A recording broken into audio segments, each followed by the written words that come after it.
ਆਈਏ ਆਪਣੇ ਆਪ ਨੂੰ ਖੁਦਾਵੰਦ ਦੇ ਹੱਥਾਂ ਦੇ ਵਿੱਚ ਦੇਈਏ, ਖੁਦਾ ਰੂਹ ਪਾਕ ਦੇ ਹੱਥਾਂ ਦੇ ਵਿੱਚ ਦੇਈਏ, ਤਾਂ ਜੋ ਜਦ ਅਸੀਂ ਕਲਾਮ ਨੂੰ ਸੁਣੀਏ ਖੁਦਾਵੰਦ ਦਾ ਪਵਿੱਤਰ ਆਤਮਾ ਸਾਡੇ ਸਾਰਿਆਂ ਦੀ ਅਗਵਾਈ ਕਰੇ, ਸੁਣਨ ਦੇ ਵਿੱਚ, ਸਮਝਣ ਦੇ ਵਿੱਚ, ਉਹਦੇ ਅਨੁਸਾਰ ਚੱਲਣ ਦੇ ਵਿੱਚ। ਆਈਏ ਸਭ ਆਪਣੀਆਂ ਅੱਖਾਂ ਨੂੰ ਬੰਦ ਕਰੀਏ, ਪ੍ਰਾਰਥਨਾ ਦੀ ਹਾਲਤ ਦੇ ਵਿੱਚ ਚੱਲਦੇ ਹਾਂ। ਸੱਚਾ ਜ਼ਿੰਦਾ ਮਿਹਰਬਾਨ ਖੁਦਾਵੰਦ ਪਿਤਾ ਪਰਮੇਸ਼ਵਰ, ਪ੍ਰਭੂ ਯਿਸੂ ਮਸੀਹ ਦੇ ਜ਼ਿੰਦਾ ਨਾਮ 'ਚ ਤੁਹਾਡਾ ਸ਼ੁਕਰ ਕਰਦੇ ਹਾਂ ਇਸ ਬੜੇ ਹੀ ਆਦਰਯੋਗ ਸਮੇਂ ਦੇ ਲਈ ਜੋ ਸਾਡੀ ਜ਼ਿੰਦਗੀ 'ਚ ਬਖਸ਼ਿਆ। ਧੰਨਵਾਦ ਕਰਦੇ ਹਾਂ ਮੇਰੇ ਪ੍ਰਭੂ ਜੀ, ਔਰ ਅਸੀਂ ਪ੍ਰਾਰਥਨਾ ਕਰਦੇ ਹਾਂ ਪ੍ਰਭੂ ਅੱਜ ਦੇ ਦਿਨ ਦੇ ਲਈ ਜੋ ਸਾਡੀ ਜ਼ਿੰਦਗੀਆਂ 'ਚ ਬਖਸ਼ਿਆ, ਸਾਨੂੰ ਜ਼ਿੰਦਾ ਰੱਖਿਆ, ਤੰਦਰੁਸਤ ਰੱਖਿਆ, ਸੰਭਾਲ ਕੇ ਰੱਖਿਆ ਮੇਰੇ ਪ੍ਰਭੂ ਜੀ। ਔਰ ਇੰਟਰਨੈਟ ਦੇ ਮਾਧਿਅਮ ਦੇ ਨਾਲ ਮੇਰੇ ਪ੍ਰਭੂ ਆਪਣੇ ਲੋਕਾਂ ਦੇ ਨਾਲ ਰੂਬਰੂ ਹੋਣ ਦਾ ਮੌਕਾ ਦਿੱਤਾ ਮੇਰੇ ਪਰਮੇਸ਼ਵਰ ਪਿਤਾ ਜੀ। ਜੋ ਤੁਹਾਡੇ ਲੋਕ ਅੱਜ ਇਸ ਕਲਾਮ ਨੂੰ ਸੁਣਦੇ ਨੇ ਮੇਰੇ ਪਰਮੇਸ਼ਵਰ, ਪਿਆਸ ਰੱਖਦੇ ਨੇ ਆਤਮਿਕ ਤਰੱਕੀ ਕਰਨ ਦੀ, ਪ੍ਰਭੂ ਤੁਹਾਨੂੰ ਨਜ਼ਦੀਕੀ ਤੋਂ ਜਾਣਨ ਦੀ, ਤੁਹਾਡੇ ਪਲਾਨ ਨੂੰ ਸਮਝਣ ਦੀ ਮੇਰੇ ਪ੍ਰਭੂ ਜੀ, ਤੁਹਾਡੀ ਮਨ ਭਾਉਂਦੀ ਇੱਛਾ ਨੂੰ ਸਮਝਣ ਦੀ ਇੱਛਾ ਰੱਖਦੇ ਨੇ ਮੇਰੇ ਪ੍ਰਭੂ। ਤੁਹਾਡਾ ਧੰਨਵਾਦ ਕਰਦੇ ਹਾਂ, ਆਸ਼ੀਸ਼ ਔਰ ਬਰਕਤ ਦਿਓ, ਔਰ ਤੁਹਾਡਾ ਪਵਿੱਤਰ ਆਤਮਾ ਸਾਡੇ ਸਾਰੇ ਦੀ ਅਗਵਾਈ ਕਰੇ ਮੇਰੇ ਪ੍ਰਭੂ। ਤੁਹਾਡੇ ਬੰਦੇ ਦੀ ਬੋਲਣ ਦੇ ਵਿੱਚ ਔਰ ਤੁਹਾਡੇ ਲੋਕਾਂ ਦੀ ਸੁਣਨ ਸਮਝਣ ਦੇ ਵਿੱਚ ਮਦਦ ਕਰੇ, ਤਾਂ ਜੋ ਮਕਸਦ ਪੂਰਾ ਹੋ ਜਾਵੇ ਪ੍ਰਭੂ। ਔਰ ਅੱਜ ਦੇ ਵਚਨ ਤੋਂ ਅਸੀਂ ਆਤਮਿਕ ਤਰੱਕੀ ਨੂੰ ਹਾਸਲ ਕਰੀਏ। ਸ਼ੁਕਰਗੁਜ਼ਾਰ ਹਾਂ ਸਾਰੀਆਂ ਗੱਲਾਂ ਬਾਤਾਂ ਦੇ ਲਈ। ਪ੍ਰਾਰਥਨਾ ਨੂੰ ਸੁਣ ਲਿਆ, ਧੰਨਵਾਦ ਯਿਸੂ ਦੇ ਨਾਮ ਵਿੱਚ ਮੰਗਦੇ ਹਾਂ, ਆਮੀਨ, ਹਾਲੇਲੂਇਆ। ਖੁਦਾਵੰਦ ਯਿਸੂ ਮਸੀਹ ਦੇ ਨਾਮ 'ਚ ਤੁਹਾਨੂੰ ਸਭਨਾਂ ਨੂੰ ਸ਼ਾਂਤੀ ਮਿਲੇ। ਪਰਮੇਸ਼ਵਰ ਦਾ ਧੰਨਵਾਦ ਹੈ ਇਸ ਸਮੇਂ ਦੇ ਲਈ ਜੋ ਤੁਹਾਡੀ ਮੇਰੀ ਜ਼ਿੰਦਗੀ 'ਚ ਖੁਦਾਵੰਦ ਨੇ ਬਖਸ਼ ਦਿੱਤਾ ਔਰ ਸਾਨੂੰ ਜ਼ਿੰਦਾ ਰੱਖਿਆ। ਅੱਜ ਅਸੀਂ ਗੱਲਬਾਤ ਕਰਨਾ ਹੈ, ਕੁਝ ਵਚਨ ਦੇ ਵਿੱਚ ਸਿੱਖਣਾ ਹੈ। ਮੋਜ਼ਿਸ ਜਿਹੜਾ ਆ ਮਿਸਰ ਦੇਸ਼ ਨੂੰ ਮੁੜਦਾ ਆ। ਇਹ ਉਸ ਸਮੇਂ ਦੀ ਗੱਲ ਆ ਜਦੋਂ ਕਨਾਨ ਦੇਸ਼ ਦੇ ਵਿੱਚ ਕਾਲ ਪੈ ਗਿਆ ਸੀਗਾ। ਅੱਜ ਮੈਂ ਸਟੱਡੀ ਕਰ ਰਿਹਾ ਸੀਗਾ, ਅੱਜ ਕੱਲ੍ਹ ਮੇਰਾ ਇਹੀ ਸਟੱਡੀ ਚੱਲਦੀ ਪਈ ਹੈ, ਮਿਸਰ ਦੇ ਵਿੱਚ ਔਰ ਕਨਾਨ ਦੇ ਵਿੱਚ ਲੋਕ ਕਿੱਦਾਂ ਪਹੁੰਚੇ, ਔਰ ਇਹਨੂੰ ਥੋੜ੍ਹਾ ਗਹਿਰਾਈ ਦੇ ਵਿੱਚ ਲੈ ਕੇ ਜਾਣ ਦੀ ਕੋਸ਼ਿਸ਼ ਕਰਦੇ ਹਾਂ। ਇਹ ਜਿਹੜੇ ਮਿਸਰ ਦੇ ਵਿੱਚ ਇਜ਼ਰਾਈਲੀ ਲੋਕ ਗੁਲਾਮ ਸੀਗੇ, ਇਹਨਾਂ ਨੂੰ ਖੁਦਾਵੰਦ ਨੇ ਮੋਜ਼ਿਸ ਦੇ ਦੁਆਰਾ ਜਦੋਂ ਮਿਸਰ ਦੀ ਗੁਲਾਮੀ ਦੇ ਵਿੱਚੋਂ ਆਜ਼ਾਦੀ ਦਿਲਾਈ ਆ, ਉਸ ਤੋਂ ਪਹਿਲਾਂ ਇਹ ਕਨਾਨ ਦੇਸ਼ ਦੇ ਵਿੱਚ ਹੀ ਰਹਿੰਦੇ ਸੀਗੇ। ਅਗਰ ਤੁਸੀਂ ਬਾਈਬਲ ਨੂੰ ਧਿਆਨ ਦੇ ਨਾਲ ਪੜ੍ਹਦੇ ਆ ਤਾਂ ਤੁਹਾਨੂੰ ਪਤਾ ਲੱਗੇਗਾ ਜਦੋਂ ਯਾਕੂਬ, ਐਸਾਓ, ਇਹ ਸਾਰੇ ਕਨਾਨ ਦੇਸ਼ ਦੀ ਧਰਤੀ ਦੇ ਉੱਪਰ ਹੀ ਰਹਿੰਦੇ ਸੀਗੇ। ਔਰ ਉਸ ਤੋਂ ਬਾਅਦ ਜਦੋਂ ਯਾਕੂਬ ਐਸਾਓ ਤੋਂ ਅਲੱਗ ਹੋ ਗਿਆ, ਆਪਣੇ ਮਾਮੇ ਦੇ ਕੋਲ ਚਲਾ ਗਿਆ, ਉਸ ਤੋਂ ਬਾਅਦ ਜਦੋਂ ਫਿਰ ਆਪਣੇ ਭਰਾ ਦੇ ਕੋਲ ਆਇਆ, ਔਰ ਉਸ ਤੋਂ ਬਾਅਦ ਫਿਰ ਯੂਸਫ ਦਾ ਜਦੋਂ ਜਨਮ ਹੋਇਆ ਯਾਕੂਬ ਦੇ 12 ਪੁੱਤਰਾਂ ਦੇ ਵਿੱਚੋਂ, ਔਰ ਯੂਸਫ ਨੂੰ ਜਦੋਂ ਉਹਦੇ ਭਰਾਵਾਂ ਨੇ ਉਹਨੂੰ ਵੇਚ ਦਿੱਤਾ ਮਿਸਰੀ ਲੋਕਾਂ ਦੇ ਹੱਥਾਂ ਦੇ ਵਿੱਚ, ਮੈਂ ਤੁਹਾਨੂੰ ਦੱਸਣਾ ਚਾਹੁੰਦਾ। ਔਰ ਉਸ ਤੋਂ ਬਾਅਦ ਜਦੋਂ ਸੁਪਨਿਆਂ ਦਾ ਅਰਥ ਕਰਨ ਦੇ ਦੌਰਾਨ ਪਰਮੇਸ਼ਵਰ ਨੇ ਜੋ ਉਹਨੂੰ ਗਿਫਟ ਦਿੱਤਾ ਸੀ ਉਹਨੂੰ ਉਜਾਗਰ ਕੀਤਾ, ਉਹਨੇ ਉਹਦਾ ਇਸਤੇਮਾਲ ਕੀਤਾ, ਆਪਣੀ ਪਵਿੱਤਰਤਾ ਨੂੰ ਬਰਕਰਾਰ ਰੱਖਿਆ। ਔਰ ਉਸ ਤੋਂ ਬਾਅਦ ਜਦੋਂ ਉਹਨੇ ਫਿਰੌਨ ਦੇ ਸੁਪਨੇ ਦਾ ਅਰਥ ਦੱਸਿਆ ਵੀ ਜਿਹੜੇ 7 ਸਾਲ ਕਾਲ ਦੇ ਆ ਅਤੇ 7 ਸਾਲ ਬਹੁਤ ਚੰਗੇ ਆ, ਔਰ ਉਹਦੇ ਵਿੱਚ ਉਹਨੇ ਅੰਨ ਜੋੜ ਲਿਆ ਪਹਿਲੇ 7 ਸਾਲਾਂ ਦੇ ਵਿੱਚ, ਔਰ ਬਹੁਤ ਆਲੇ ਦੁਆਲੇ ਦੇ ਦੇਸ਼ ਜਿਹੜੇ ਆ ਸਾਰੇ ਪਾਸੇ ਕਾਲ ਸੀਗਾ, ਅੰਨ ਨਹੀਂ ਸੀਗਾ, ਲੋਕ ਭੁੱਖੇ ਮਰਦੇ ਸੀਗੇ। ਔਰ ਉਸ ਤੋਂ ਬਾਅਦ ਜਦੋਂ ਲੋਕਾਂ ਨੂੰ ਪਤਾ ਲੱਗਾ ਕਿ ਮਿਸਰ ਦੇ ਵਿੱਚ ਅੰਨ ਹੈਗਾ ਆ, ਔਰ ਲੋਕ ਦੂਰੋਂ ਦੂਰੋਂ ਆਉਂਦੇ ਸੀਗੇ ਅੰਨ ਲੈਣ ਦੇ ਲਈ ਯੂਸਫ ਦੇ ਕੋਲੋਂ ਮਿਸਰ ਦੇ ਵਿੱਚ, ਔਰ ਉਹ ਚਾਂਦੀ ਦੇ ਕੇ, ਸੋਨਾ ਦੇ ਕੇ, ਇਸ ਤਰ੍ਹਾਂ ਉਹ ਜਿਹੜੇ ਆ ਅੰਨ ਆਪਣੇ ਲਈ, ਆਪਣੇ ਪਰਿਵਾਰ ਦੇ ਲਈ ਲੈ ਕੇ ਜਾਂਦੇ ਸੀਗੇ। ਔਰ ਇਸੇ ਰੀਤੀ ਦੇ ਨਾਲ ਸਾਰੀ ਦੁਨੀਆ ਦੇ ਉੱਪਰ ਕਾਲ ਸੀਗਾ ਉਸ ਸਮੇਂ। ਔਰ ਮੈਂ ਤੁਹਾਨੂੰ ਦੱਸਣਾ ਚਾਹੁੰਦਾ ਕਿ ਇਹ ਲੋਕ ਜਿਹੜੇ ਮਿਸਰ ਦੀ ਗੁਲਾਮੀ ਦੇ ਵਿੱਚ ਸੀਗੇ ਕਿੱਦਾਂ ਪਹੁੰਚੇ। ਉਸ ਤੋਂ ਬਾਅਦ ਜਦੋਂ ਯੂਸਫ ਨੂੰ ਪਤਾ ਲੱਗਾ ਕਿ ਮੇਰੇ ਭਰਾ ਮੇਰੇ ਕੋਲ ਅੰਨ ਲੈਣ ਦੇ ਲਈ ਆਏ ਆ, ਉਹਨੇ ਪਛਾਣਿਆ। ਉਸ ਤੋਂ ਬਾਅਦ ਉਹਨੇ ਆਪਣੇ ਭਰਾਵਾਂ ਨੂੰ ਔਰ ਆਪਣੇ ਬਾਪ ਨੂੰ ਵੀ ਉਸ ਥਾਂ ਦੇ ਉੱਪਰ ਲੈ ਕੇ ਆਂਦਾ ਮਿਸਰ ਦੇ ਵਿੱਚ, ਕਿਉਂਕਿ ਕਨਾਨ ਦੇ ਵਿੱਚ ਕਾਲ ਬਹੁਤ ਜ਼ਿਆਦਾ ਸੀਗਾ। ਔਰ ਉਸ ਤੋਂ ਬਾਅਦ ਜਦੋਂ ਆਪਣੇ ਮਿਸਰ ਦੇ ਵਿੱਚ ਆਏ, ਉੱਥੇ ਉਹਨੇ ਰਹਿਣ ਦਾ ਸਥਾਨ ਦਿੱਤਾ ਉਹਨਾਂ ਨੂੰ, ਔਰ ਉਹਨਾਂ ਦੀ ਟੇਕ ਕੇਅਰ ਕੀਤੀ। ਔਰ ਉੱਥੇ ਫਿਰ ਯਾਕੂਬ ਜਿਹੜਾ ਆ ਆਪਣੇ ਪਿਓ ਦਾਦਿਆਂ ਦੇ ਨਾਲ ਸੋ ਗਿਆ। ਉਸ ਤੋਂ ਬਾਅਦ ਜਿਹੜੇ ਉਹਨਾਂ ਦੇ ਭਰਾ ਸੀਗੇ ਯੂਸਫ ਦੇ, ਔਰ ਯੂਸਫ ਦੇ ਭਰਾਵਾਂ ਨੇ ਸੋਚਿਆ ਕਿ ਹੁਣ ਸਾਡਾ ਪਿਓ ਮਰ ਗਿਆ ਆ ਅਤੇ ਯੂਸਫ ਹੁਣ ਸਾਡੇ ਕੋਲੋਂ ਬਦਲਾ ਲਊਗਾ ਕਿ ਅਸੀਂ ਉਹਦੇ ਨਾਲ ਮਾੜੀ ਕੀਤੀ ਆ, ਅਤੇ ਅਸੀਂ ਇਹਨੂੰ ਕਿਉਂ ਨਾ ਝੂਠ ਹੀ ਬੋਲ ਦਈਏ। ਜਦੋਂ ਉਹਨਾਂ ਭਰਾਵਾਂ ਨੇ ਉਹਨੂੰ ਬੁਲਾ ਕੇ ਅਤੇ ਉਹਨਾਂ ਗੱਲਬਾਤ ਕੀਤੀ ਕਿ ਅਸੀਂ ਤੁਹਾਡੇ ਦਾਸ ਹਾਂ, ਅਸੀਂ ਤੁਹਾਨੂੰ ਦੱਸਣਾ ਚਾਹੁੰਦੇ ਕਿ ਮਰਨ ਤੋਂ ਪਹਿਲਾਂ ਸਾਡਾ ਬਾਪ ਸਾਨੂੰ ਇੱਦਾਂ ਕਹਿ ਗਿਆ ਸੀਗਾ ਕਿ ਯੂਸਫ ਦੇ ਨਾਲ ਤੁਹਾਡੇ ਭਰਾ ਨੇ ਜੋ ਵੀ ਕੀਤਾ ਉਹਨੂੰ क्षमा ਕਰ ਦਿਓ ਔਰ ਤੁਸੀਂ ਪਿਆਰ ਦੇ ਨਾਲ ਰਹਿਣਾ ਆ।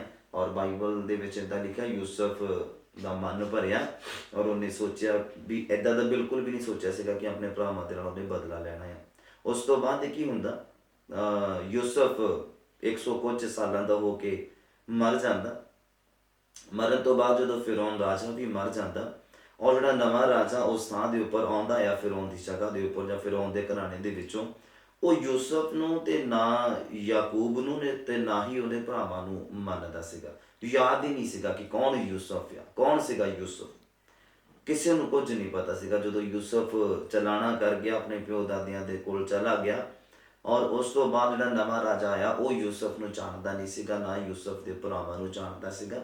ਇਹ ਉਹੀ ਘਰਾਣਾ ਸੀਗਾ ਜਿਹੜਾ ਕਨਾਨ ਦੇਸ਼ ਤੋਂ ਆਇਆ ਸੀਗਾ, ਯਾਕੂਬ ਔਰ ਉਹਦੇ ਪੁੱਤਰ, ਉਹਦੇ ਨਾਲ ਜਿੰਨੇ ਵੀ ਲੋਕ ਸੀਗੇ, ਲਗਭਗ 70 ਕੁ ਲੋਕ ਸੀਗੇ ਜਿਹੜੇ ਉੱਥੋਂ ਆਏ ਸੀਗੇ ਕਨਾਨ ਦੇਸ਼ ਤੋਂ ਔਰ ਮਿਸਰ ਦੇ ਵਿੱਚ ਆ ਕੇ ਠਹਿਰੇ। ਔਰ ਉਸ ਤੋਂ ਬਾਅਦ ਖੁਦਾ ਨੇ ਉਹਨਾਂ ਨੂੰ ਇੰਨੀ ਆਸ਼ੀਸ਼ ਦਿੱਤੀ, ਕਹਿੰਦੇ ਮੈਂ ਜਿੱਦਾਂ ਅਬਰਾਹਮ ਦਾ ਪਰਮੇਸ਼ਵਰ, ਇਸਾਕ ਦਾ ਪਰਮੇਸ਼ਵਰ, ਉਹਦੇ ਯਾਕੂਬ ਦਾ ਪਰਮੇਸ਼ਵਰ, ਮੈਂ ਤੁਹਾਨੂੰ ਬਰਕਤ ਦੇਵਾਂਗਾ, ਤੁਹਾਨੂੰ ਬਰਕਤ ਤੇ ਬਰਕਤ ਦੇਵਾਂਗਾ ਔਰ ਤੁਹਾਡੀ ਅੰਸ਼ ਜਿਹੜੀ ਆ ਗਿਣਤੀ ਉਹ ਬਾਹਰ ਹੋਏਗੀ।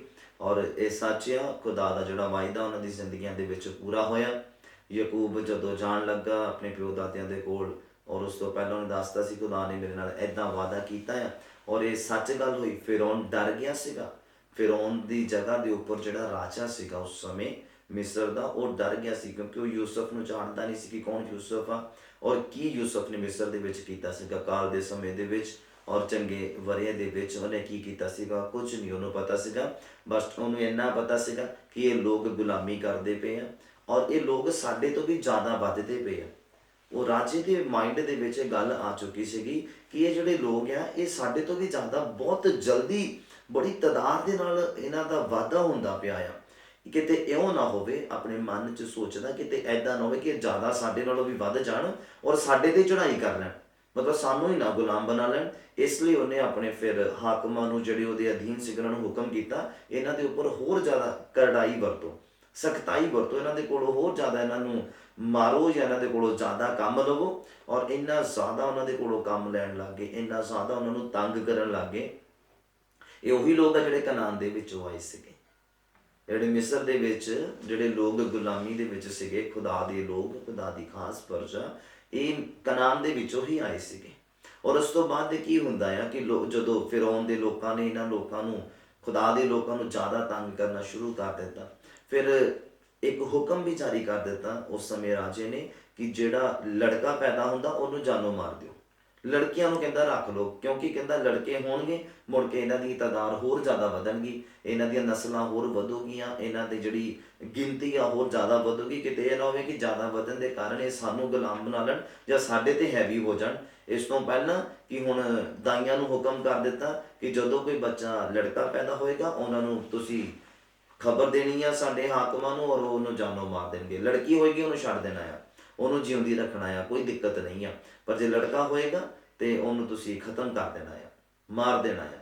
ਤੇ ਪਰ ਦਾਈਆਂ ਖੁਦਾ ਦਾ ਡਰ ਰੱਖਣ ਵਾਲੀਆਂ ਸੀਗੀਆਂ। ਅਗਰ ਤੁਸੀਂ ਬਾਈਬਲ ਨੂੰ ਪੜ੍ਹੋ ਤਾਂ ਇੱਦਾਂ ਲਿਖਿਆ, ਕਹਿੰਦੇ ਖੁਦਾ ਦਾ ਖੌਫ ਰੱਖਣ ਵਾਲੀਆਂ ਸੀਗੀਆਂ ਦਾਈਆਂ। ਪਰ ਜਦੋਂ ਰਾਜੇ ਨੂੰ ਪਤਾ ਲੱਗਾ, ਫਿਰੌਨ ਨੂੰ ਪਤਾ ਲੱਗਾ ਕਿ ਲੜਕੇ ਵੀ ਜਿਹੜੇ ਆ ਉਹ ਜਿਉਂਦੇ ਰਹਿ ਰਹੇ ਆ, ਪੈਦਾ ਹੋ ਰਹੇ ਆ, ਫਿਰ ਦਾਈਆਂ ਨੂੰ ਬੁਲਾਇਆ ਤੇ ਦਾਈਆਂ ਨੇ ਫਿਰ ਆਪਣਾ ਬਚਾਅ ਕਿੱਦਾਂ ਕੀਤਾ। ਕਹਿੰਦੇ ਵੀ ਜਿਹੜੀਆਂ ਲੇਵੀਆਂ ਔਰਤਾਂ ਹੈਗੀਆਂ ਆ ਇਹ ਬੜੀਆਂ ਚੁਸਤ ਚਲਾਕ ਆ, ਦਾਈ ਦੇ ਪਹੁੰਚਣ ਤੋਂ ਪਹਿਲਾਂ ਹੀ ਬੱਚੇ ਨੂੰ ਜਨਮ ਦੇ ਦਿੰਦੀਆਂ ਹੈਗੀਆਂ। ਤੇ ਉੱਥੇ ਫਿਰ ਦਾਈ ਕਿੱਦਾਂ ਬੱਚੇ ਨੂੰ ਖਤਮ ਕਰੇ, ਉਸ ਤੋਂ ਕਹਿੰਦੇ ਸਾਡੇ ਪਹੁੰਚਣ ਤੋਂ ਪਹਿਲਾਂ ਹੀ ਬੱਚਿਆਂ ਨੂੰ ਜਨਮ ਦੇ ਦਿੰਦੀਆਂ। ਤੇ ਬਾਈਬਲ ਕਹਿੰਦਾ ਇੱਦਾਂ ਦਾਈਆਂ ਨੇ ਆਪਣੀ ਜਾਨ ਦੀ ਰਾਖੀ ਕੀਤੀ। ਉਸ ਤੋਂ ਬਾਅਦ ਜਦੋਂ ਮੋਜ਼ਿਸ ਦਾ ਜਨਮ ਹੋਇਆ, ਮੋਜ਼ਿਸ ਨੂੰ ਜਦੋਂ ਜ਼ਿਆਦਾ ਸਮੇਂ ਤੱਕ ਲੁਕਾ ਕੇ ਨਹੀਂ ਰੱਖ ਪਾਏ ਕਿਉਂਕਿ ਉਹ ਲੜਕਾ ਸੀਗਾ ਔਰ ਮੋਜ਼ਿਸ ਦੀ ਮਾਂ ਨੇ ਔਰ ਉਹਦੀ ਭੈਣ ਨੇ ਟੋਕਰੀ ਦੇ ਵਿੱਚ ਮੋਜ਼ਿਸ ਨੂੰ ਰੱਖ ਕੇ ਤੇ ਦਰਿਆ ਦੇ ਵਿੱਚ ਉਹਨੂੰ ਛੱਡ ਦਿੱਤਾ ਤਾਂ ਜੋ ਕਿਤੇ ਪਹੁੰਚ ਜਾਵੇ ਇਹ।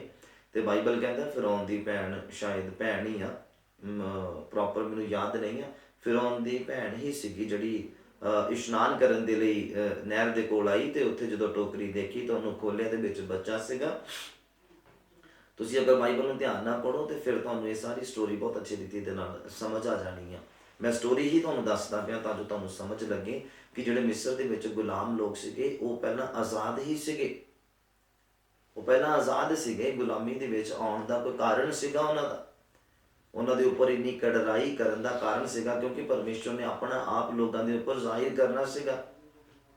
ਔਰ ਉਸ ਤੋਂ ਬਾਅਦ ਕੀ ਹੋਇਆ ਕਿ ਜਦੋਂ ਮੋਜ਼ਿਸ ਨੂੰ ਟੋਕਰੀ ਦੇ ਵਿੱਚੋਂ ਕੱਢਿਆ ਗਿਆ, ਫਿਰ ਇੱਕ ਸਹਾਇਕਣ ਨੇ, ਜਿਹੜੀ ਮੋਜ਼ਿਸ ਦੀ ਜਿਹੜੀ ਮਾਤਾ ਆ, ਉਹਦੀ ਭੈਣ ਨੇ ਕਿਹਾ ਕਿ ਮੈਂ ਇਹਦੇ ਲਈ ਇੱਕ ਦੁੱਧ ਚੁੰਘਾਉਣ ਵਾਲੀ ਦਾ ਇੰਤਜ਼ਾਮ ਕਰਦੇ ਹਾਂ ਕਿ ਉਹ ਇਹਨੂੰ ਦੁੱਧ ਚੁੰਘਾਏਗੀ ਤੇ ਆਪਾਂ ਫਿਰ ਉਹਨੂੰ ਪੈਸੇ ਦੇ ਦੇਵਾਂਗੇ। ਤੇ ਫਿਰੌਨ ਦੀ ਭੈਣ ਨੇ ਕਿਹਾ ਕਿ ਹਾਂ ਠੀਕ ਹੈ, ਇਸ ਤਰ੍ਹਾਂ ਤੂੰ ਕਰ, ਤੇ ਇੱਦਾਂ ਲੈ ਕੇ ਆ ਤੇ ਆਪਾਂ ਉਹਨੂੰ ਪੈਸੇ ਦੇਵਾਂਗੇ। ਫਿਰੌਨ ਦੀ ਮਾਂ ਨੂੰ ਹੀ ਉਹ ਲੈ ਕੇ ਆਉਂਦੀ ਤੇ ਫਿਰੌਨ ਦੀ ਮਾਂ ਹੀ ਮੋਜ਼ਿਸ ਦੀ ਮਾਂ ਹੀ ਉਹਨੂੰ ਫਿਰ ਦੁੱਧ ਚੁੰਘਾਉਂਦੀ ਆ। ਫਿਰ ਉਹ ਵੱਡਾ ਹੁੰਦਾ ਆ ਔਰ ਫਿਰ ਜਦੋਂ ਉਹ ਮਿਸਰੀ ਨੂੰ ਇਜ਼ਰਾਈਲ ਦਾ ਜਿਹੜਾ ਲੋਕ ਆ, ਜਿਹੜੇ ਗੁਲਾਮ ਸੀਗੇ ਉੱਥੇ, ਉਹਦੇ ਉੱਪਰ ਸਖਤਾਈ ਕਰਦੇ ਔਰ ਉਹਨੂੰ ਮਾਰਦੇ, ਜਦੋਂ ਦੇਖਦਾ ਨਾ ਤੇ ਮੂਸਾ ਨੂੰ ਬੜਾ ਕ੍ਰੋਧ ਆਉਂਦਾ ਕਿ ਇਹ ਸਾਡੇ ਲੋਕਾਂ ਨੂੰ ਮਾਰਦਾ ਪਿਆ ਆ। ਤੇ ਬਾਈਬਲ ਕਹਿੰਦਾ ਮੋਜ਼ਿਸ ਦੌੜ ਕੇ ਗਿਆ ਔਰ ਮਿਸਰੀ ਨੂੰ ਜਾਨੋਂ ਮਾਰ ਦਿੱਤਾ ਔਰ ਮਿੱਟੀ ਥੱਲੇ ਦੱਬ ਦਿੱਤਾ ਉਹਨੇ, ਔਰ ਕਿਸੇ ਨੂੰ ਕੋਈ ਖਬਰ ਨਹੀਂ। ਔਰ ਫਿਰ ਇਸੇ ਰੀਤੀ ਦੇ ਨਾਲ ਦੋ ਭਾਈ ਇਜ਼ਰਾਈਲੀ ਆਪਸ ਦੇ ਵਿੱਚ ਲੜਦੇ ਪਏ ਸੀਗੇ ਤੇ ਮੋਜ਼ਿਸ ਨੇ ਕਿਹਾ ਕਿ ਤੁਸੀਂ ਆਪਸ ਦੇ ਵਿੱਚ ਭਰਾ ਹੋ ਕੇ ਲੜਦੇ ਪਏ ਆ। ਫਿਰ ਉਹਨਾਂ ਨੇ ਆਖਿਆ ਕਿ ਮੋਜ਼ਿਸ, ਤੂੰ ਜਿੱਦਾਂ ਸਾਨੂੰ ਹੁਣ ਜਾਨੋਂ ਮਾਰੇਗਾ, ਜਿੱਦਾਂ ਤੂੰ ਮਿਸਰੀ ਨੂੰ ਕੱਲ੍ਹ ਮਾਰ ਕੇ ਤੇ ਜ਼ਮੀਨ 'ਚ ਦੱਬ ਦਿੱਤਾ। ਔਰ ਇਸ ਗੱਲ ਜਦੋਂ ਮੂਸਾ ਨੂੰ ਇਹ ਗੱਲ ਪਤਾ ਲੱਗੀ ਕਿ ਮੈਂ ਜਿਸ ਬੰਦੇ ਨੂੰ ਦੱਬਿਆ ਸੀਗਾ ਉਹ ਗੱਲ ਉਜਾਗਰ ਹੋ ਗਈ ਆ, ਉਹ ਫਿਰੌਨ ਤੋਂ ਡਰਿਆ, ਮੋਜ਼ਿਸ ਡਰਿਆ ਤੇ ਫਿਰ ਉਹ ਭੱਜ ਗਿਆ ਮਿਸਰ ਦੇ ਵਿੱਚੋਂ। ਐਸ਼ੋ ਆਰਾਮ ਦੀ ਜਿਹੜੀ ਜ਼ਿੰਦਗੀ ਛੱਡ ਕੇ ਉਹ ਭੱਜ ਗਿਆ, ਆਪਣੀ ਜਾਨ ਦੀ ਰਾਖੀ ਕੀਤੀ ਉਹਨੇ। ਫਿਰ ਉੱਥੇ ਜਾ ਕੇ ਉਹਨੇ ਫਿਰ ਸਿਨਾਈ ਪਰਬਤ ਦੇ ਕੋਲ ਜਾ ਕੇ ਉਹਨੇ ਵਿਆਹ ਕੀਤਾ, ਬੱਚੇ ਪੈਦਾ ਹੋਏ ਉਸ 'ਤੇ। ਫਿਰ ਉਹਨੇ ਖੁਦਾ ਨੇ ਉੱਥੇ ਉਹਨੂੰ ਦਰਸ਼ਨ ਦਿੱਤਾ ਔਰ ਦਰਸ਼ਨ ਦਿੱਤਾ ਤੇ ਫਿਰ ਖੁਦਾ ਨੇ ਕਿਹਾ ਕਿ ਮੈਂ ਤੈਨੂੰ ਇਸਤੇਮਾਲ ਕਰਨਾ ਆਪਣੇ ਲੋਕਾਂ ਨੂੰ ਆਜ਼ਾਦੀ ਦਿਲਾਉਣ ਦੇ ਲਈ, ਛੁਟਕਾਰਾ ਦਿਲਾਉਣ ਦੇ ਲਈ। ਔਰ ਫਿਰ ਇੱਥੋਂ ਖੁਦਾ ਦੇ ਨਾਲ ਗੱਲਬਾਤ ਕਰਨ ਤੋਂ ਬਾਅਦ, ਦਰਸ਼ਨ ਪਾਉਣ ਤੋਂ ਬਾਅਦ, ਖੁਦਾ ਦੇ ਕੰਮ ਜਾਣਨ ਤੋਂ ਬਾਅਦ, ਫਿਰ ਵੀ ਮੂਸਾ ਸ਼ੰਕਾ ਦੇ ਵਿੱਚ ਆ ਕਿ ਉਹ ਲੋਕ ਜਿਹੜੇ ਮੈਨੂੰ ਇਹ ਕਹਿ ਰਹੇ ਆ ਕਿ ਤੂੰ ਸਾਡੇ ਲਈ ਇੱਕ ਬੰਦੇ ਨੂੰ ਮਾਰ ਦਿੱਤਾ, ਜ਼ਮੀਨ 'ਚ ਗੱਡ ਦਿੱਤਾ ਆ, ਕਿ ਅੱਜ ਤੂੰ ਸਾਨੂੰ ਵੀ ਮਾਰੇਗਾ। ਉਹ ਕਹਿੰਦਾ ਮੇਰੀ ਜ਼ੁਬਾਨ ਦਾ ਕਿੱਦਾਂ ਵਿਸ਼ਵਾਸ ਕਰਨਗੇ, ਕਿੱਦਾਂ ਉਹ ਮੇਰੀ ਗੱਲ ਦਾ ਵਿਸ਼ਵਾਸ ਕਰਨਗੇ। ਮੈਂ ਤੁਹਾਨੂੰ ਦੱਸਣਾ ਚਾਹੁੰਦਾ ਇਹ ਉਹੀ ਲੋਕ ਆ ਜਿਹੜੇ ਕਨਾਨ ਦੇਸ਼ ਦੇ ਵਿੱਚ ਸੀਗੇ ਔਰ ਕਾਲ ਦੇ ਸਮੇਂ ਦੇ ਵਿੱਚ ਉਹ ਫਿਰ ਮਿਸਰ ਦੇ ਵਿੱਚ ਆਏ, ਮਿਸਰ ਦੀ ਗੁਲਾਮੀ ਦੇ ਵਿੱਚ ਆਏ। ਹੁਣ ਖੁਦਾ ਇਸ ਸਮੇਂ ਉਹਨਾਂ ਨੂੰ ਫਿਰ ਦੁਬਾਰਾ ਕਨਾਨ ਦੇਸ਼ ਦੇ ਵਿੱਚ ਲੈ ਕੇ ਜਾਣ ਦੀ ਗੱਲ ਕਰਦਾ, ਕਿਉਂਕਿ ਜਦੋਂ ਕਨਾਨ 'ਚੋਂ ਨਿਕਲੇ ਸੀ ਉਦੋਂ ਲਗਭਗ 70 ਕੁ ਲੋਕ ਸੀਗੇ ਔਰ ਕਾਲ ਦੇ ਸਮੇਂ ਦੇ ਵਿੱਚ। ਔਰ ਫਿਰ ਉਹ ਸਿਰਫ ਯਾਕੂਬ ਦਾ ਪਰਿਵਾਰ ਹੀ ਸੀਗਾ। ਔਰ ਉਸ ਤੋਂ ਬਾਅਦ ਜਦੋਂ ਮਿਸਰ ਦੇ ਵਿੱਚ ਆਏ ਤੇ ਖੁਦਾ ਦੀ ਬਰਕਤ ਉਹਨਾਂ ਦੇ ਉੱਪਰ ਆਈ, ਉਹਨਾਂ ਦੀ ਤਾਦਾਦ ਬਹੁਤ ਜ਼ਿਆਦਾ, ਪੁੱਤਰ ਧੀਆਂ ਬਹੁਤ ਜ਼ਿਆਦਾ ਹੋ ਗਏ, ਉਹਨਾਂ ਦੇ ਡੰਗਰ ਬਹੁਤ ਜ਼ਿਆਦਾ ਹੋ ਗਏ, ਬਹੁਤ ਤਾਦਾਦ ਦੇ ਨਾਲ ਬਹੁਤ ਜਲਦੀ ਵਾਧਾ ਹੋਇਆ ਉਹਨਾਂ ਦੀ ਜ਼ਿੰਦਗੀਆਂ ਦੇ ਵਿੱਚ, ਉਹਨਾਂ ਦੇ ਪਰਿਵਾਰਾਂ ਦੇ ਵਿੱਚ, ਉਹਨਾਂ ਦੇ ਘਰਾਣਿਆਂ ਦੇ ਵਿੱਚ। ਔਰ ਜ਼ਿਆਦਾ ਹੋਣ ਦੇ ਕਾਰਨ ਫਿਰ ਉਸ ਤੋਂ ਬਾਅਦ ਮੋਜ਼ਿਸ ਨੂੰ ਜਦੋਂ ਖੁਦਾ ਨੇ ਫਿਰ ਚੁਣਿਆ ਔਰ ਉੱਥੇ ਮੋਜ਼ਿਸ ਹੁਣ ਦੇਖਿਆ ਮਿਸਰ ਨੂੰ ਮੁੜਦਾ ਆ। ਜਦੋਂ ਤੁਸੀਂ ਕੂਚ ਦਾ ਪੁਸਤਕ ਔਰ ਦਾ 4 ਨੰਬਰ ਅਧਿਆਇ ਮੇਰੇ ਨਾਲ ਖੋਲ੍ਹਦੇ ਆ ਤੇ ਤੁਹਾਨੂੰ ਫਿਰ ਪਤਾ ਲੱਗਣਾ ਆ ਇਸ ਗੱਲ ਦਾ। ਮੇਰੇ ਨਾਲ ਓਪਨ ਕਰੀਏ ਕੂਚ ਦਾ ਪੁਸਤਕ, ਉਹਦਾ 4 ਨੰਬਰ ਅਧਿਆਇ ਔਰ ਉਹਦਾ 1 ਨੰਬਰ ਪੰਕਤੀ ਤੋਂ ਮੈਂ 10 ਨੰਬਰ ਪੰਕਤੀ ਤੱਕ ਪੜ੍ਹਨਾ ਜਾਂ 9 ਨੰਬਰ ਤੱਕ ਪੜ੍ਹਨਾ ਆ। ਤੁਸੀਂ ਸੁਣਨਾ ਬੜੇ ਧਿਆਨ ਦੇ ਨਾਲ, ਬਹੁਤ ਅੱਛੇ ਰੀਤੀ ਦੇ ਨਾਲ ਅਸੀਂ ਸਮਝਣ ਦੀ ਕੋਸ਼ਿਸ਼ ਕਰਨੀ ਹੈ। ਖੁਦਾਵੰਦ ਦਾ ਕਲਾਮ ਅੱਜ ਸਾਨੂੰ ਸਿਖਾਏਗਾ। ਅੱਜ ਜੋ ਦੁਨੀਆ ਦੇ ਉੱਪਰ ਅਸੀਂ ਰਹਿ ਰਹੇ ਹਾਂ ਇਹ ਇੱਕ ਮਿਸਰ ਦੀ ਤਰ੍ਹਾਂ ਹੀ ਆ। ਅੱਜ ਜੋ ਅਸੀਂ ਧਰਤੀ ਦੇ ਉੱਪਰ ਰਹਿ ਰਹੇ, ਜਿਸ ਵੀ ਜ਼ਿਲ੍ਹੇ 'ਚ ਤੁਸੀਂ ਰਹਿ ਰਹੇ, ਜਿਸ ਵੀ ਸ਼ਹਿਰ ਦੇ ਵਿੱਚ, ਜਿਸ ਵੀ ਮੁਹੱਲੇ ਦੇ ਵਿੱਚ, ਜਿਸ ਵੀ ਪਿੰਡ ਦੇ ਵਿੱਚ, ਜਿਸ ਵੀ ਸਟੇਟ ਦੇ ਵਿੱਚ ਤੁਸੀਂ ਰਹਿ ਰਹੇ ਆ, ਇਹ ਮਿਸਰ ਹੀ ਆ। ਔਰ ਮਿਸਰ ਦੇ ਵਿੱਚ ਸਾਨੂੰ ਗੁਲਾਮ ਬਣਾਉਣ ਦੀ ਕੋਸ਼ਿਸ਼ ਕੀਤੀ ਜਾ ਰਹੀ ਆ। ਜਿੱਦਾਂ ਕਿਸੇ ਨੂੰ ਸ਼ੈਤਾਨ ਨਸ਼ੇ ਦਾ ਗੁਲਾਮ ਬਣਾ ਰਿਹਾ, ਕਿਸੇ ਨੂੰ ਗੰਦੀਆਂ ਫਿਲਮਾਂ ਦੇਖਣ ਦਾ ਗੁਲਾਮ ਬਣਾ ਰਿਹਾ, ਕਿਸੇ ਨੂੰ ਗੰਦੀ ਸੋਚ ਦਾ ਗੁਲਾਮ ਬਣਾ ਰਿਹਾ ਆ, ਕਿਸੇ ਨੂੰ ਗਲਤ ਵਿਚਾਰਾਂ ਦਾ, ਗਲਤ ਕੰਮ ਦਾ, ਗਲਤ ਢੰਗ ਦੇ ਨਾਲ ਪੈਸਾ ਕਮਾਉਣ ਦਾ, ਜ਼ਿਆਦਾ ਅਮੀਰ ਹੋਣ ਦਾ, ਆਪਣੇ ਪਰਿਵਾਰ ਦੀ ਕੇਅਰ ਨਾ ਕਰਨ ਦਾ, ਇੱਦਾਂ ਦੀ ਗੁਲਾਮੀ ਦੇ ਵਿੱਚ ਅੱਜ ਸ਼ੈਤਾਨ ਤੁਹਾਨੂੰ ਤੇ ਸਾਨੂੰ ਪਾਉਣ ਦੀ ਕੋਸ਼ਿਸ਼ ਕਰਦਾ। ਅੱਜ ਵੀ ਅਸੀਂ ਇੱਕ ਤਰੀਕੇ ਦੇ ਨਾਲ ਅਗਰ ਸੋਚਿਆ ਜਾਵੇ, ਅੱਜ ਅਸੀਂ ਜਿਸ ਵੀ ਏਰੀਏ ਦੇ ਵਿੱਚ ਰਹਿ ਰਹੇ ਉਹ ਇੱਕ ਤਰੀਕੇ ਦਾ ਮਿਸਰ ਹੀ ਆ। ਉੱਥੇ ਸ਼ੈਤਾਨ ਸਾਨੂੰ ਗੁਲਾਮੀ ਦੇ ਵਿੱਚ ਪਾਉਣ ਦੀ ਕੋਸ਼ਿਸ਼ ਕਰਦਾ ਆ, ਜਿੱਦਾਂ ਉਸ ਸਮੇਂ ਲੋਕ ਖੁਦਾ ਦੀ ਗੁਲਾਮੀ ਦੇ ਵਿੱਚ ਚਲੇ ਗਏ ਸੀਗੇ। ਔਰ ਅਸੀਂ ਅੱਜ ਉਸ ਸਮੇਂ ਖੁਦਾ ਉਹਨਾਂ ਨੂੰ ਕਨਾਨ ਦੇਸ਼ ਦੇ ਵਿੱਚ ਲੈ ਕੇ ਜਾਣ ਦੀ ਜਾਣ ਦਾ ਵਿਸ਼ਵਾਸ ਦਿਲਾਉਂਦਾ ਸੀ, ਔਰ ਅੱਜ ਸਾਨੂੰ ਖੁਦਾ ਸਵਰਗ ਦੇ ਵਿੱਚ ਲੈ ਕੇ ਜਾਣ ਦਾ ਵਿਸ਼ਵਾਸ ਦਿਲਾਉਂਦਾ ਹੈ। ਬੋਲੋ ਆਮੀਨ, ਹਾਲੇਲੂਇਆ। ਉਮੀਦ ਕਰਦਾ ਹਾਂ ਤੁਹਾਡੀ ਸਮਝ ਦੇ ਵਿੱਚ ਕਲਾਮ ਆ ਰਿਹਾ ਆ। ਅੱਜ ਜਿੱਦਾਂ ਅਸੀਂ ਜ਼ਿੰਦਗੀ ਬਤੀਤ ਕਰ ਰਹੇ ਹਾਂ ਜਾਂ ਰਹਿ ਰਹੇ ਹਾਂ ਜਾਂ ਜ਼ਿੰਦਗੀ ਨੂੰ ਜੀਂਦੇ ਪਏ ਹਾਂ, ਇਹ ਇੱਕ ਤਰੀਕੇ ਦਾ ਅਸੀਂ ਮਿਸਰ ਦੇ ਵਿੱਚ ਹੀ ਹੈਗੇ ਹਾਂ, ਔਰ ਅਸੀਂ ਮਿਸਰ ਤੋਂ ਹੁਣ ਅਸੀਂ ਬਾਹਰ ਨਿਕਲਣਾ ਆ। ਖੁਦਾਵੰਦ ਦਾ ਰੂਪ ਆ ਕੇ ਸਾਨੂੰ ਬਾਹਰ ਕੱਢੇਗਾ ਬਾਹਿਫਾਜ਼ਤ, ਜਦੋਂ ਅਸੀਂ ਬਿਨਾਂ ਬੁੜਬੁੜਾਹਟ ਦੇ ਔਰ ਖੁਦਾਵੰਦ ਦੀ ਅਧੀਨਗੀ ਦੇ ਵਿੱਚ ਔਰ ਖੁਦਾਵੰਦ ਦੇ ਦਾਸਾਂ ਦੀ ਅਧੀਨਗੀ ਦੇ ਵਿੱਚ ਅਸੀਂ ਚੱਲਾਂਗੇ, ਆਤਮਿਕ ਤਰੱਕੀ ਕਰਦੇ ਰਹਾਂਗੇ, ਬਾਈਬਲ ਦੇ ਅਨੁਸਾਰ ਆਪਣਾ ਜੀਵਨ ਚਲਾਵਾਂਗੇ, ਤੇ ਅਸੀਂ ਫਿਰ ਸਵਰਗ ਦੇ ਅਧਿਕਾਰੀ ਹੋਵਾਂਗੇ। ਅਸੀਂ ਸਵਰਗ ਦੇ ਵਿੱਚ ਪਹੁੰਚਣਾ ਜਿੱਥੇ ਨਾ ਭੁੱਖ ਆ ਤੇ ਨਾ ਪਿਆਸ ਆ। ਬਾਈਬਲ ਕਹਿੰਦਾ ਮੈਂ ਆਪਣੇ ਲੋਕਾਂ ਨੂੰ ਮਿਸਰ ਤੋਂ ਕੱਢ ਕੇ ਕਨਾਨ ਦੇਸ਼ ਵਿੱਚ ਲੈ ਕੇ ਜਾਵਾਂਗਾ, ਜਿੱਥੇ ਕਾਲ ਨਹੀਂ ਆ, ਜਿੱਥੇ ਦੁੱਧ ਤੇ ਸ਼ਹਿਦ ਵਗਦਾ ਆ, ਉੱਥੇ ਕੋਈ ਕਮੀ ਨਹੀਂ ਆ, ਕਿਸੇ ਗੱਲ ਦੀ ਕਮੀ ਨਹੀਂ ਆ। ਮੈਂ ਆਪਣੇ ਲੋਕਾਂ ਨੂੰ ਉਸ ਥਾਂ ਦੇ ਉੱਤੇ ਲੈ ਕੇ ਜਾਵਾਂਗਾ। ਬੋਲੋ ਹਾਲੇਲੂਇਆ। ਅੱਜ ਸਾਨੂੰ ਖੁਦਾਵੰਦ ਦਾ ਵਚਨ ਸਵਰਗ ਤੱਕ ਲੈ ਕੇ ਜਾਣ ਦੀ ਗੱਲ ਕਰਦੇ। ਯਿਸੂ ਮਸੀਹ ਕਹਿੰਦੇ ਜਿੱਥੇ ਮੈਂ ਆ ਉੱਥੇ ਤੁਸੀਂ ਵੀ ਹੋਵੋਗੇ। ਉੱਥੇ ਬਾਈਬਲ ਕਹਿੰਦਾ ਪ੍ਰਕਾਸ਼ਿਤ ਵਾਕਿਆ 'ਚ ਕਹਿੰਦਾ ਨਾ ਉੱਥੇ ਭੁੱਖ ਆ ਨਾ ਪਿਆਸ ਆ। ਹਾਲੇਲੂਇਆ। ਔਰ ਮੈਂ ਤੁਹਾਨੂੰ ਸਮਝਾਉਣਾ ਚਾਹੁੰਦਾ ਹਾਂ, ਵਚਨ ਨੂੰ ਪਹਿਲਾਂ ਪੜ੍ਹ ਲਈਏ ਫਿਰ ਅੱਗੇ ਹੋਰ ਸਿੱਖਦੇ ਹਾਂ। ਵਚਨ ਦੇ ਵਿੱਚੋਂ ਲਿਖਿਆ ਤਾਂ ਮੂਸਾ ਨੇ ਉੱਤਰ ਦਿੱਤਾ ਕਿ ਵੇਖ ਉਹ ਮੇਰੀ ਪ੍ਰਤੀਤ ਨਾ ਕਰਨਗੇ। ਜਿਹੜੇ ਇਜ਼ਰਾਈਲੀ ਲੋਕ ਆ, ਜਿਹੜੇ ਕਨਾਨ ਦੇਸ਼ ਤੋਂ ਆਏ ਸੀਗੇ, ਮਿਸਰ ਦੀ ਗੁਲਾਮੀ ਦੇ ਵਿੱਚ ਆ, ਅਗਰ ਮੈਂ ਉਹਨਾਂ ਦੇ ਕੋਲ ਜਾਵਾਂਗਾ, ਕਹਿੰਦਾ ਉਹ ਮੇਰੀ ਗੱਲ ਦਾ ਵਿਸ਼ਵਾਸ ਨਹੀਂ ਕਰਨਗੇ, ਕਿਉਂਕਿ ਉਹਨਾਂ ਨੇ ਆਲਰੇਡੀ ਹੀ ਮੈਨੂੰ ਦੋਸ਼ੀ ਸਾਬਿਤ ਕਰ ਦਿੱਤਾ। ਉਹਨਾਂ ਨੇ ਕਹਿ ਦਿੱਤਾ ਕਿ ਤੂੰ ਇੱਕ ਮਿਸਰੀ ਨੂੰ ਮਾਰ ਕੇ ਜਾਨੋਂ ਤੇ ਉਹਨੂੰ ਮਿੱਟੀ ਦੇ ਵਿੱਚ ਦੱਬ ਦਿੱਤਾ ਆ, ਤੇ ਅੱਜ ਤੂੰ ਸਾਨੂੰ ਇਜ਼ਰਾਈਲੀ ਆਪਸ ਦੇ ਵਿੱਚ ਲੜਦੇ ਪਏ ਸੀ ਭਰਾ। ਔਰ ਉਹਨੂੰ ਮੂਸਾ ਨੇ ਜਦੋਂ ਉਹਨਾਂ ਨੂੰ ਡਾਂਟਿਆ ਤੇ ਉਹ ਕਹਿੰਦਾ ਵੀ ਤੂੰ ਸਾਨੂੰ ਵੀ ਉੱਦਾਂ ਹੀ ਮਾਰ ਦੇਵੇਂਗਾ ਜਿੱਦਾਂ ਤੂੰ ਕੱਲ ਮਿਸਰੀ ਨੂੰ ਮਾਰਿਆ ਸੀਗਾ। ਇਹ ਗੱਲ ਸੁਣਦਿਆਂ ਸਾਰ ਮੂਸਾ ਘਬਰਾਇਆ ਔਰ ਫਿਰ ਭੱਜਿਆ ਉੱਥੋਂ ਆਪਣੀ ਜਾਨ ਬਚਾਉਣ ਦੇ ਲਈ, ਔਰ ਇਹ ਗੱਲ ਫਿਰੌਨ ਤੱਕ ਪਹੁੰਚ ਗਈ, ਔਰ ਫਿਰੌਨ ਨੇ ਮੋਜ਼ੇਸ ਨੂੰ ਮਾਰਨ ਦਾ ਹੁਕਮ ਦੇ ਦਿੱਤਾ ਸੀਗਾ, ਤਾਂ ਫਿਰੌਨ ਭੱਜਿਆ ਸੀਗਾ। ਹੁਣ ਦੇਖੋ ਜਿੱਥੋਂ ਮੂਸਾ ਆਪਣੀ ਜਾਨ ਬਚਾਉਣ ਦੇ ਲਈ ਭੱਜਿਆ ਸੀਗਾ, ਖੁਦਾ ਉੱਥੇ ਹੀ ਉਹਨੂੰ ਭੇਜ ਰਿਹਾ ਹੈ ਫਿਰ ਤੋਂ ਵਾਪਿਸ। ਹਾਲੇਲੂਇਆ।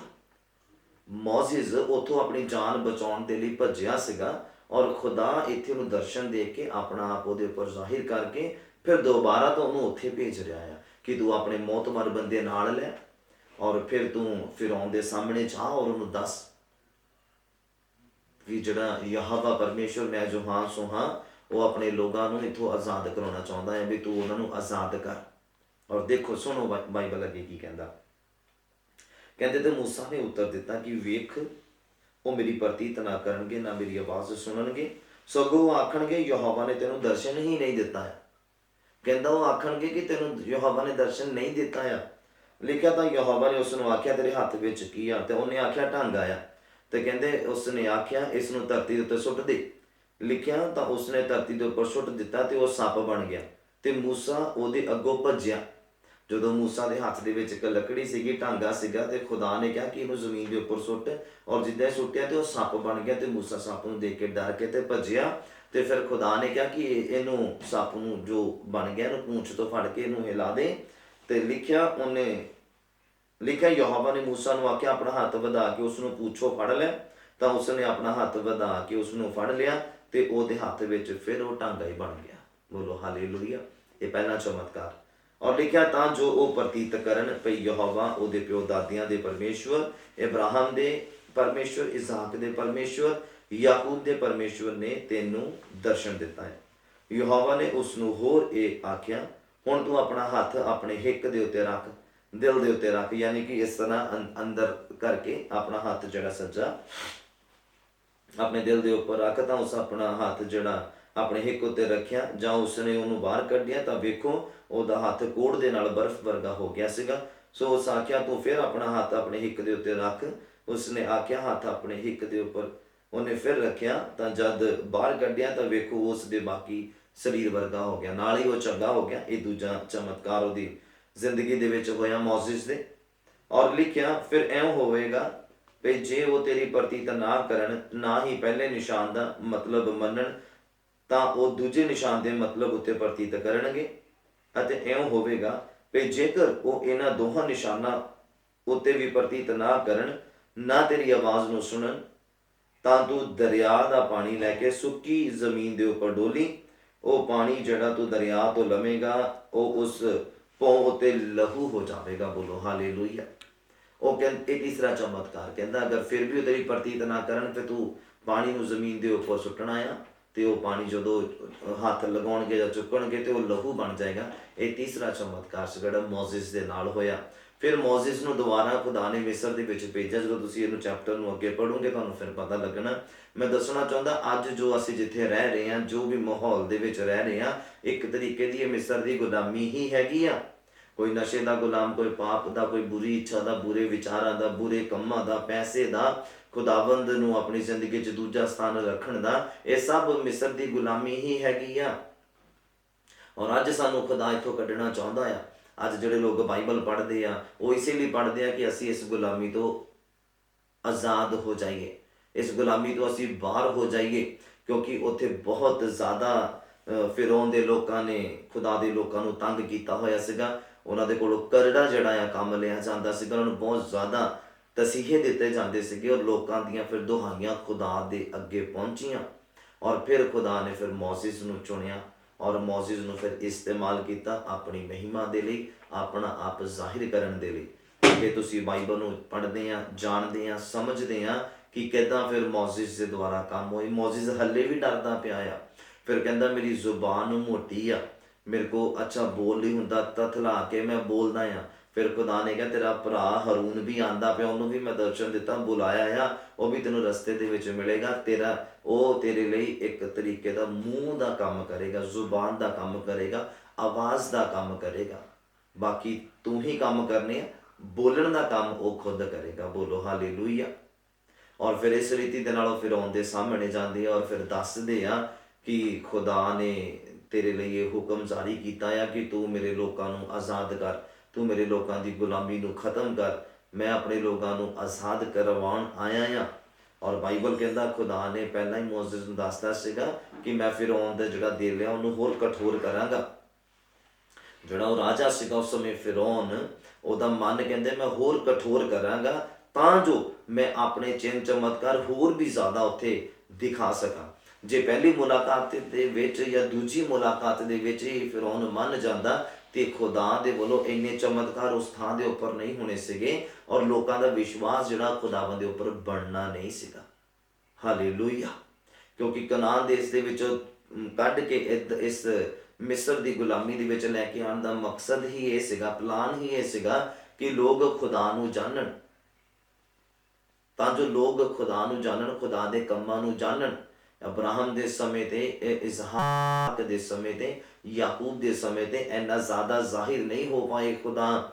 ਔਰ ਮੋਜ਼ਿਸ ਦੇ ਟਾਈਮ ਤੇ ਖੁਦਾ ਨੇ ਆਪਣਾ ਆਪ ਜ਼ਾਹਿਰ ਕਰਨ ਦੀ ਕੋਸ਼ਿਸ਼ ਕੀਤੀ ਆ ਕਿ ਹਾਂ ਇੱਕ ਖੁਦਾ ਹੈਗਾ, ਮੈਂ ਜੋ ਹਾਂ ਸੋ ਹਾਂ, ਮੈਂ ਯਹੋਵਾ ਪਰਮੇਸ਼ਵਰ ਹਾਂ, ਮੈਂ ਤੁਹਾਡਾ ਪਰਮੇਸ਼ਵਰ ਹਾਂ। ਆਪਣਾ ਆਪ ਖੁਦਾ ਨੇ ਉਹਦੇ ਉੱਪਰ ਜ਼ਾਹਿਰ ਕੀਤਾ। ਜਦੋਂ ਟਿੱਡੀਆਂ ਦੀ, ਡੱਡੂਆਂ ਦੀ ਵਬਾ ਆ ਗਈ, ਕੋੜ ਦੀ ਵਬਾ ਆ ਗਈ, ਮੱਖੀਆਂ ਦੀ ਵਬਾ ਆ ਗਈ ਔਰ ਸਮੁੰਦਰ ਦਾ ਪਾਣੀ ਜਿਹੜਾ ਲਾਲ ਹੋ ਗਿਆ, ਇਹ ਸਾਰੀ ਜਿਹੜੀਆਂ ਨਿਸ਼ਾਨੀਆਂ ਖੁਦਾਵੰਦ ਨੇ ਆਪਣੇ ਲੋਕਾਂ ਨੂੰ ਬਚਾਉਣ ਦੇ ਲਈ ਉਸ ਥਾਂ ਦੇ ਉੱਪਰ ਜ਼ਾਹਿਰ ਕੀਤੀਆਂ। ਹਾਲੇਲੂਇਆ। ਇਹ ਉਹੀ ਲੋਕ ਸੀਗੇ ਜਿਹੜੇ ਪਹਿਲਾਂ ਕਨਾਨ ਦੇ ਵਿੱਚ ਰਹਿੰਦੇ ਹੁੰਦੇ ਸੀਗੇ। ਹਾਲੇਲੂਇਆ। ਬਾਈਬਲ ਇੱਕ ਥਾਂ ਦੇ ਉੱਪਰ ਕਹਿੰਦਾ ਆ, ਮੈਂ ਤੁਹਾਨੂੰ ਦੱਸਣਾ ਚਾਹੁੰਦਾ, ਜਦੋਂ ਤੁਸੀਂ ਮੇਰੇ ਨਾਲ ਆਪਣਾ ਬਾਈਬਲ ਓਪਨ ਕਰੋ ਔਰ ਪਹਿਲਾ ਪਤਰਸ ਦਾ ਪੁਸਤਕ ਉਹਦਾ 2 ਨੰਬਰ ਅਧਿਆਇ ਉਹਦਾ 1 ਨੰਬਰ ਪੰਕਤੀ। ਪਹਿਲਾ ਪਤਰਸ ਦਾ ਪੁਸਤਕ ਉਹਦਾ 2 ਨੰਬਰ ਅਧਿਆਇ ਉਹਦਾ 1 ਨੰਬਰ ਪੰਕਤੀ। ਉਹਦੇ ਵਿੱਚ ਏਦਾਂ ਲਿਖਿਆ, ਕਹਿੰਦਾ ਇਸ ਕਾਰਨ ਤੁਸੀਂ ਸਾਰੀ ਬਦੀ, ਸਾਰਾ ਛਲ, ਕਪਟ, ਖਾਰ ਅਤੇ ਸਾਰੀਆਂ ਚੁਗਲੀਆਂ ਨੂੰ ਛੱਡ ਕੇ ਨਵੀਆਂ ਜੰਮੀਆਂ ਹੋਈਆਂ ਬੱਚਿਆਂ ਦੀ ਤਰ੍ਹਾਂ ਆਤਮਕ ਅਤੇ ਖਾਲਸ ਦੁੱਧ ਦੀ ਲੋਚ ਕਰੋ, ਭਈ ਤੁਸੀਂ ਉਸ ਨਾਲ ਮੁਕਤੀ ਲਈ ਵੱਧਦੇ ਚਲੇ ਜਾਓ। ਬੋਲੋ ਆਮੀਨ। ਹਾਲੇਲੂਇਆ। ਮੈਂ ਫਿਰ ਤੋਂ ਪੜ੍ਹਦਾ, ਤੁਸੀਂ ਸਮਝਣ ਦੀ ਕੋਸ਼ਿਸ਼ ਕਰਨਾ। ਕਹਿੰਦਾ ਇਸ ਕਾਰਨ ਤੁਸੀਂ ਸਾਰੀ ਬਦੀ ਨੂੰ, ਸਾਰੇ ਛਲ, ਕਪਟ, ਖਾਰ, ਸਾਰੀਆਂ ਚੁਗਲੀਆਂ ਨੂੰ ਛੱਡ ਕੇ ਇਹ ਸਾਰੀਆਂ ਚੀਜ਼ਾਂ ਨੂੰ ਆਪਣੇ ਆਪ ਤੋਂ ਦੂਰ ਕਰ ਦਿਓ। ਖੁਦਾ ਨੇ ਜਦੋਂ ਕਨਾਨ ਦੇਸ਼ ਤੋਂ ਲੋਕਾਂ ਨੂੰ ਬਾਹਰ ਕੱਢਿਆ, ਕਾਲ ਦੇ ਸਮੇਂ ਦੇ ਵਿੱਚ ਜਿਉਂਦਾ ਰੱਖਿਆ, ਮਿਸਰ ਤੱਕ ਲੈ ਆਂਦਾ ਯਾਕੂਬ ਦੇ ਦੁਆਰਾ, ਯੂਸਫ ਦੇ ਦੁਆਰਾ, ਔਰ ਉੱਥੇ ਫਿਰ ਖੁਦਾ ਨੇ ਲੋਕਾਂ ਨੂੰ ਪਰਫੈਕਸ਼ਨ ਦੇ ਵਿੱਚ ਲੈ ਕੇ ਆਉਣਾ ਸੀਗਾ। ਆਪਣਾ ਹੁਕਮਨਾਮਾ ਲੋਕਾਂ ਨੂੰ ਦੇਣਾ ਸੀਗਾ। ਉਹ 10 ਹੁਕਮ ਦੇਣੇ ਸੀਗੇ। ਖੁਦਾ ਦਾ ਡਰ, ਉਹਨੇ ਆਪਣਾ ਡਰ ਲੋਕਾਂ ਦੀ ਜ਼ਿੰਦਗੀਆਂ 'ਚ ਪਾਉਣਾ ਸੀਗਾ। ਆਪਣੇ ਵਿਚਾਰ ਲੋਕਾਂ ਦੀ ਜ਼ਿੰਦਗੀਆਂ 'ਚ ਪਾਉਣੇ ਸੀਗੇ ਕਿ ਕਨਾਨ ਦੇਸ਼ ਤੱਕ ਤੁਸੀਂ ਅਨੁਸ਼ਾਸਨ ਦੇ ਵਿੱਚ ਰਹਿ ਕੇ ਪਹੁੰਚ ਸਕਦੇ ਆ, ਅਧੀਨਗੀ ਦੇ ਵਿੱਚ ਰਹਿ ਕੇ ਪਹੁੰਚ ਸਕਦੇ ਆ, ਅਦਰਵਾਈਜ਼ ਨਹੀਂ ਪਹੁੰਚ ਸਕਦੇ। ਜਿਹੜਾ ਬੰਦਾ ਅਨੁਸ਼ਾਸਨ 'ਚ ਨਹੀਂ ਰਹੇਗਾ, ਜਿਹੜਾ ਬੰਦਾ ਹੁਕਮਨਾਮੇ ਦੇ ਵਿੱਚ ਨਹੀਂ ਰਹੇਗਾ, ਜਿਹੜਾ ਬੰਦਾ ਖੁਦਾ ਦੇ ਹੁਕਮ ਨੂੰ ਨਹੀਂ ਮੰਨੇਗਾ, ਉਹ ਕਨਾਨ ਦੇਸ਼ ਦੇ ਵਿੱਚ ਨਹੀਂ ਪਹੁੰਚ ਸਕਦਾ ਜਾਂ ਨਹੀਂ ਜਾ ਸਕਦਾ। ਅੱਜ ਵੀ ਤੁਹਾਡੇ ਮੇਰੇ ਅੱਗੇ ਇਹੀ ਹੁਕਮ ਆ, ਇਹੀ ਹੁਕਮਨਾਮਾ ਆ, ਇਹੀ ਅਨੁਸ਼ਾਸਨ ਆ ਕਿ ਜਿਹੜਾ ਬਾਈਬਲ ਦੇ ਅਨੁਸਾਰ ਨਹੀਂ ਚੱਲਦਾ ਉਹ ਸਵਰਗ ਤੱਕ ਨਹੀਂ ਪਹੁੰਚ ਸਕਦਾ। ਉਹ ਅੱਜ ਦੇ ਕਨਾਨ ਦੇਸ਼ ਤੱਕ ਨਹੀਂ ਪਹੁੰਚ ਸਕਦਾ ਜਿੱਥੇ ਦੁੱਧ ਤੇ ਸ਼ਹਿਦ ਦੀਆਂ ਨਦੀਆਂ ਵਗਦੀਆਂ। ਉੱਥੇ ਕਾਲ ਨਹੀਂ ਆ, ਉੱਥੇ ਕਿਸੇ ਚੀਜ਼ ਦੀ ਕਮੀ ਨਹੀਂ ਆ। ਹਾਲੇਲੂਇਆ। ਔਰ ਬਾਈਬਲ ਕਹਿੰਦਾ ਕਿ ਤੁਸੀਂ ਚੁਗਲੀਆਂ, ਬਦੀ, ਖਾਰ, ਛਲ, ਕਪਟ ਸਾਰਾ ਕੁਝ ਕਹਿੰਦਾ ਛੱਡ ਕੇ ਨਵੇਂ ਜੰਮਿਆ ਹੋਇਆ ਬੱਚਿਆਂ ਦੀ ਤਰ੍ਹਾਂ ਆਤਮਕ ਅਤੇ ਖਾਲਸ ਦੁੱਧ ਦੀ ਸਰਚ ਕਰੋ, ਲੋਚ ਕਰੋ, ਲੱਭੋ ਕਹਿੰਦਾ ਖਾਲਸ ਦੁੱਧ ਕਿੱਥੋਂ ਮਿਲਣਾ, ਖਾਲਸ ਦੁੱਧ ਔਰ ਆਤਮਕ ਗੱਲਾਂ ਕਿੱਥੋਂ ਪ੍ਰਾਪਤ ਹੋਣੀਆਂ ਆ। ਉਹ ਬਾਈਬਲ ਦੇ ਵਿੱਚੋਂ ਪ੍ਰਾਪਤ ਹੋਣੀਆਂ, ਆਤਮਕ ਲੋਕਾਂ ਦੇ ਨਾਲ ਸੰਗਤੀ ਕਰਕੇ ਪ੍ਰਾਪਤ ਹੋਣੀਆਂ ਆ, ਖੁਦਾਵੰਦ ਦੇ ਦਾਸਾਂ ਦੇ ਕੋਲੋਂ ਪ੍ਰਾਪਤ ਹੋਣੀਆਂ ਆ। ਆਤਮਿਕ ਸੰਗਤੀ ਦੀ ਸਰਚ ਕਰਕੇ ਹੀ ਤੁਹਾਨੂੰ ਪ੍ਰਾਪਤ ਹੋਣੀਆਂ ਆ। ਬਾਈਬਲ ਕਹਿੰਦਾ ਹੁਣ ਨਵੇਂ ਜੰਮਿਆ ਹੋਇਆ ਬੱਚਿਆਂ ਦੀ ਤਰ੍ਹਾਂ, ਜਿਨ੍ਹਾਂ ਨੂੰ ਪਾਪ ਦਾ ਪਤਾ ਨਹੀਂ, ਜਿਨ੍ਹਾਂ ਨੂੰ ਚੁਸਤ ਚਲਾਕੀ ਦਾ ਪਤਾ ਨਹੀਂ, ਜਿਨ੍ਹਾਂ ਨੂੰ ਬੁੜਬੁੜਾਹਟ ਕਰਨ ਦਾ ਪਤਾ ਨਹੀਂ ਆ, ਜਿਨ੍ਹਾਂ ਨੂੰ ਬੁਰਾਈ ਦਾ ਨਹੀਂ ਪਤਾ, ਨਸ਼ੇ ਦਾ ਨਹੀਂ ਪਤਾ, ਪੈਸੇ ਦੇ ਲਾਲਚ ਦਾ ਨਹੀਂ ਪਤਾ ਆ। ਇਸ ਤਰ੍ਹਾਂ ਦੇ ਕਹਿੰਦਾ ਤੁਸੀਂ ਬਣ ਜਾਓ ਨਵੇਂ ਜੰਮਿਆ ਹੋਇਆ ਬੱਚਿਆਂ ਦੀ ਤਰ੍ਹਾਂ। ਕਿਉਂਕਿ ਬੱਚੇ ਨੂੰ ਦੁੱਧ ਦੀ ਜ਼ਰੂਰਤ ਆ। ਜਿੱਦਾਂ ਬੱਚਾ ਦੁੱਧ ਦੀ ਲਾਲਚ ਰੱਖਦਾ ਆ ਜਾਂ ਲਾਲਸਾ ਰੱਖਦਾ ਆ ਜਾਂ ਪੀਣ ਦੀ ਇੱਛਾ ਰੱਖਦਾ ਆ, ਕਹਿੰਦਾ ਉਸੇ ਤਰੀਕੇ ਦੇ ਨਾਲ ਤੁਸੀਂ ਵੀ ਸਾਰਾ ਗੰਦਮੰਦ, ਸਾਰਾ ਪਾਪ, ਕਪਟ, ਛਲ, ਚੁਗਲੀਆਂ ਨੂੰ ਕਹਿੰਦਾ ਛੱਡ ਕੇ ਨਵਿਆਂ ਜੰਮਿਆ ਹੋਇਆ ਬੱਚਿਆਂ ਦੀ ਤਰ੍ਹਾਂ ਆਤਮਕ ਔਰ ਖਾਲਸ ਦੁੱਧ ਦੀ ਲੋਚ ਕਰੋ। ਏਦਾਂ ਕਹਿੰਦਾ ਕਰਕੇ ਤੁਸੀਂ ਮੁਕਤੀ ਦੇ ਵੱਲ ਨੂੰ ਵੱਧਦੇ ਜਾਓਗੇ। ਜਿੱਦਾਂ ਮਿਸਰ ਦੀ ਗੁਲਾਮੀ ਤੋਂ ਲੋਕਾਂ ਨੂੰ ਮੁਕਤੀ ਦਿਲਾਈ ਗਈ, ਉਹਨਾਂ ਨੂੰ ਮੁਕਤ ਕੀਤਾ ਗਿਆ, ਉਹਨਾਂ ਨੂੰ ਆਜ਼ਾਦ ਕੀਤਾ ਗਿਆ, ਉਹਨਾਂ ਨੂੰ ਡਿਲੀਵਰ ਕੀਤਾ ਗਿਆ, ਉਹਨਾਂ ਦਾ ਛੁਟਕਾਰਾ ਹੋਇਆ ਮਿਸਰ ਦੀ ਉਸ ਕੜੜੀ ਗੁਲਾਮੀ ਦੇ ਵਿੱਚੋਂ। ਅੱਜ ਵੀ ਲੋਕ ਨਸ਼ਾ ਛੱਡਣਾ ਚਾਹੁੰਦੇ ਪਰ ਛੱਡ ਨਹੀਂ ਪਾ ਰਹੇ। ਦਾ ਮਤਲਬ ਉਹ ਗੁਲਾਮ ਆ, ਉਹ ਗੁਲਾਮ ਹੋਏ ਫਿਰਦੇ ਪਏ ਨੇ। ਅੱਜ ਖੁਦਾ ਉਹਨਾਂ ਨੂੰ ਉਸ ਕੜੜੀ ਗੁਲਾਮੀ ਤੋਂ ਵੀ ਤੁਹਾਨੂੰ ਆਜ਼ਾਦ ਕਰਨਾ ਚਾਹੁੰਦਾ। ਕੁਝ ਲੋਕ ਬਿਮਾਰੀ ਦੇ ਗੁਲਾਮ ਹੋਏ ਫਿਰਦੇ ਨੇ, ਕੁਝ ਲੋਕ ਬੁਰਾ ਦੇਖਣ ਦੇ ਗੁਲਾਮ ਹੋਏ ਫਿਰਦੇ ਨੇ। ਅੱਜ ਮੇਰਾ ਪਰਮੇਸ਼ਵਰ ਤੁਹਾਨੂੰ ਆਜ਼ਾਦ ਕਰਨਾ ਚਾਹੁੰਦਾ ਆ। ਜਿੱਦਾਂ ਖੁਦਾਵੰਦ ਨੇ ਮੂਸਾ ਦੇ ਦੁਆਰਾ ਮਿਸਰ ਦੇ ਵਿੱਚੋਂ ਇਜ਼ਰਾਈਲੀ ਲੋਕਾਂ ਨੂੰ ਆਜ਼ਾਦ ਕੀਤਾ, ਦੁਬਾਰਾ ਤੋਂ ਕਨਾਨ ਦੇਸ਼ ਵਿੱਚ ਲੈ ਕੇ ਆਇਆ ਔਰ ਆਖਦਾ ਆ, ਇਹ ਵਾਅਦਾ ਦਿਲਾਉਂਦਾ ਆ ਖੁਦਾ ਕਿ ਉੱਥੇ ਦੁੱਧ ਤੇ ਸ਼ਹਿਦ ਦੀਆਂ ਨਦੀਆਂ ਵਗਦੀਆਂ, ਉੱਥੇ ਕਾਲ ਨਹੀਂ ਆ, ਉੱਥੇ ਕਮੀ ਨਹੀਂ ਆ, ਪਰ ਉੱਥੇ ਤੁਸੀਂ ਅਨੁਸ਼ਾਸਨ ਦੇ ਵਿੱਚ ਰਹਿ ਕੇ ਪਹੁੰਚ ਸਕਦੇ ਆ। ਅੱਜ ਅਸੀਂ ਵੀ ਅਨੁਸ਼ਾਸਨ ਦੇ ਵਿੱਚ ਅਗਰ ਰਵਾਂਗੇ ਤੇ ਅਸੀਂ ਵੀ ਸਵਰਗ ਤੱਕ ਪਹੁੰਚਾਂਗੇ। ਬੋਲੋ ਆਮੀਨ, ਹਾਲੇਲੂਇਆ। ਸਵਰਗ ਤੱਕ ਪਹੁੰਚਣਾ ਇੰਨਾ ਸੌਖਾ ਨਹੀਂ ਆ। ਅਗਰ ਤੁਸੀਂ ਇੱਦਾਂ ਹੀ ਐਗਜ਼ਾਮਪਲ ਲਓਗੇ, ਜਦੋਂ ਲੋਕ ਮਿਸਰ ਜਦੋਂ ਖੁਦਾ ਦੇ ਚਮਤਕਾਰ ਦੇਖ ਕੇ, ਖੁਦਾ ਦਾ ਜਿਹੜਾ ਮਸਾ ਦੇਖ ਕੇ, ਖੁਦਾ ਦਾ ਅਭਿਸ਼ੇਕ ਦੇਖ ਕੇ ਔਰ ਫਿਰੌਨ ਡਰ ਗਿਆ ਔਰ ਮੋਸਿਸ ਨੂੰ ਆਖਿਆ ਲੈ ਜਾ ਆਪਣੇ ਲੋਕਾਂ ਨੂੰ, ਕਹਿੰਦਾ ਮਿਸਰ ਦੇ ਵਿੱਚੋਂ ਮੈਂ ਸਾਰਿਆਂ ਨੂੰ ਆਜ਼ਾਦ ਕਰ ਦਿੰਦਾ ਆ। ਜਦੋਂ ਚੈਨ ਚਮਤਕਾਰ ਦੇਖੇ ਲੋਕ ਆਜ਼ਾਦ ਕਰ ਦਿੱਤੇ ਗਏ ਔਰ ਉਹੀ ਲੋਕ ਕਨਾਨ ਦੇਸ਼ ਤੱਕ ਪਹੁੰਚੇ। ਸਾਰੇ ਨਹੀਂ ਜਿਹੜੇ ਮਿਸਰ ਦੇ ਵਿੱਚੋਂ ਆਜ਼ਾਦੀ ਦੇ ਵਿੱਚ ਆਜ਼ਾਦ ਹੋਏ, ਆਜ਼ਾਦ ਸਾਰੇ ਹੋਏ ਗੁਲਾਮੀ ਦੇ ਵਿੱਚੋਂ, ਪਰ ਕਨਾਨ ਦੇਸ਼ ਤੱਕ ਸਾਰੇ ਨਹੀਂ ਪਹੁੰਚੇ। ਉਹੀ ਲੋਕ ਪਹੁੰਚੇ ਜਿਹੜੇ ਅਨੁਸ਼ਾਸਨ ਦੇ ਵਿੱਚ ਰਹਿਣਾ ਸਿੱਖੇ, ਜਿਹੜੇ ਖੁਦਾਵੰਦ ਦੇ ਵਚਨਾਂ ਦੀ ਅਧੀਨਗੀ ਦੇ ਵਿੱਚ ਰਹਿਣਾ ਸਿੱਖੇ, ਜਿਹੜੇ ਖੁਦਾਵੰਦ ਦੇ ਦਾਸਾਂ ਦੀ ਅਧੀਨਗੀ ਦੇ ਵਿੱਚ ਰਹਿਣਾ ਸਿੱਖੇ, ਜਿਨ੍ਹਾਂ ਨੂੰ ਮੋਸਿਸ ਤੋਂ ਬਾਅਦ ਯਹੋਸ਼ੂਆ ਦੇ ਉੱਪਰ ਇਹ ਜ਼ਿੰਮੇਵਾਰੀ ਪਈ ਕਿ ਲੋਕਾਂ ਨੂੰ ਕਨਾਨ ਦੇਸ਼ ਤੱਕ ਲੈ ਕੇ ਜਾਣਾ ਆ। ਔਰ ਯਹੋਸ਼ੂਆ ਫਿਰ ਲੋਕਾਂ ਨੂੰ ਕਨਾਨ ਦੇਸ਼ ਤੱਕ ਲੈ ਕੇ ਗਿਆ। ਉੱਥੇ ਉਹਨਾਂ ਦੀਆਂ ਮਿਲਖਾਂ ਵੰਡੀਆਂ, ਉਹਨਾਂ ਦੀਆਂ ਜ਼ਮੀਨ ਜਾਇਦਾਦਾਂ ਉਹਨਾਂ ਦੇ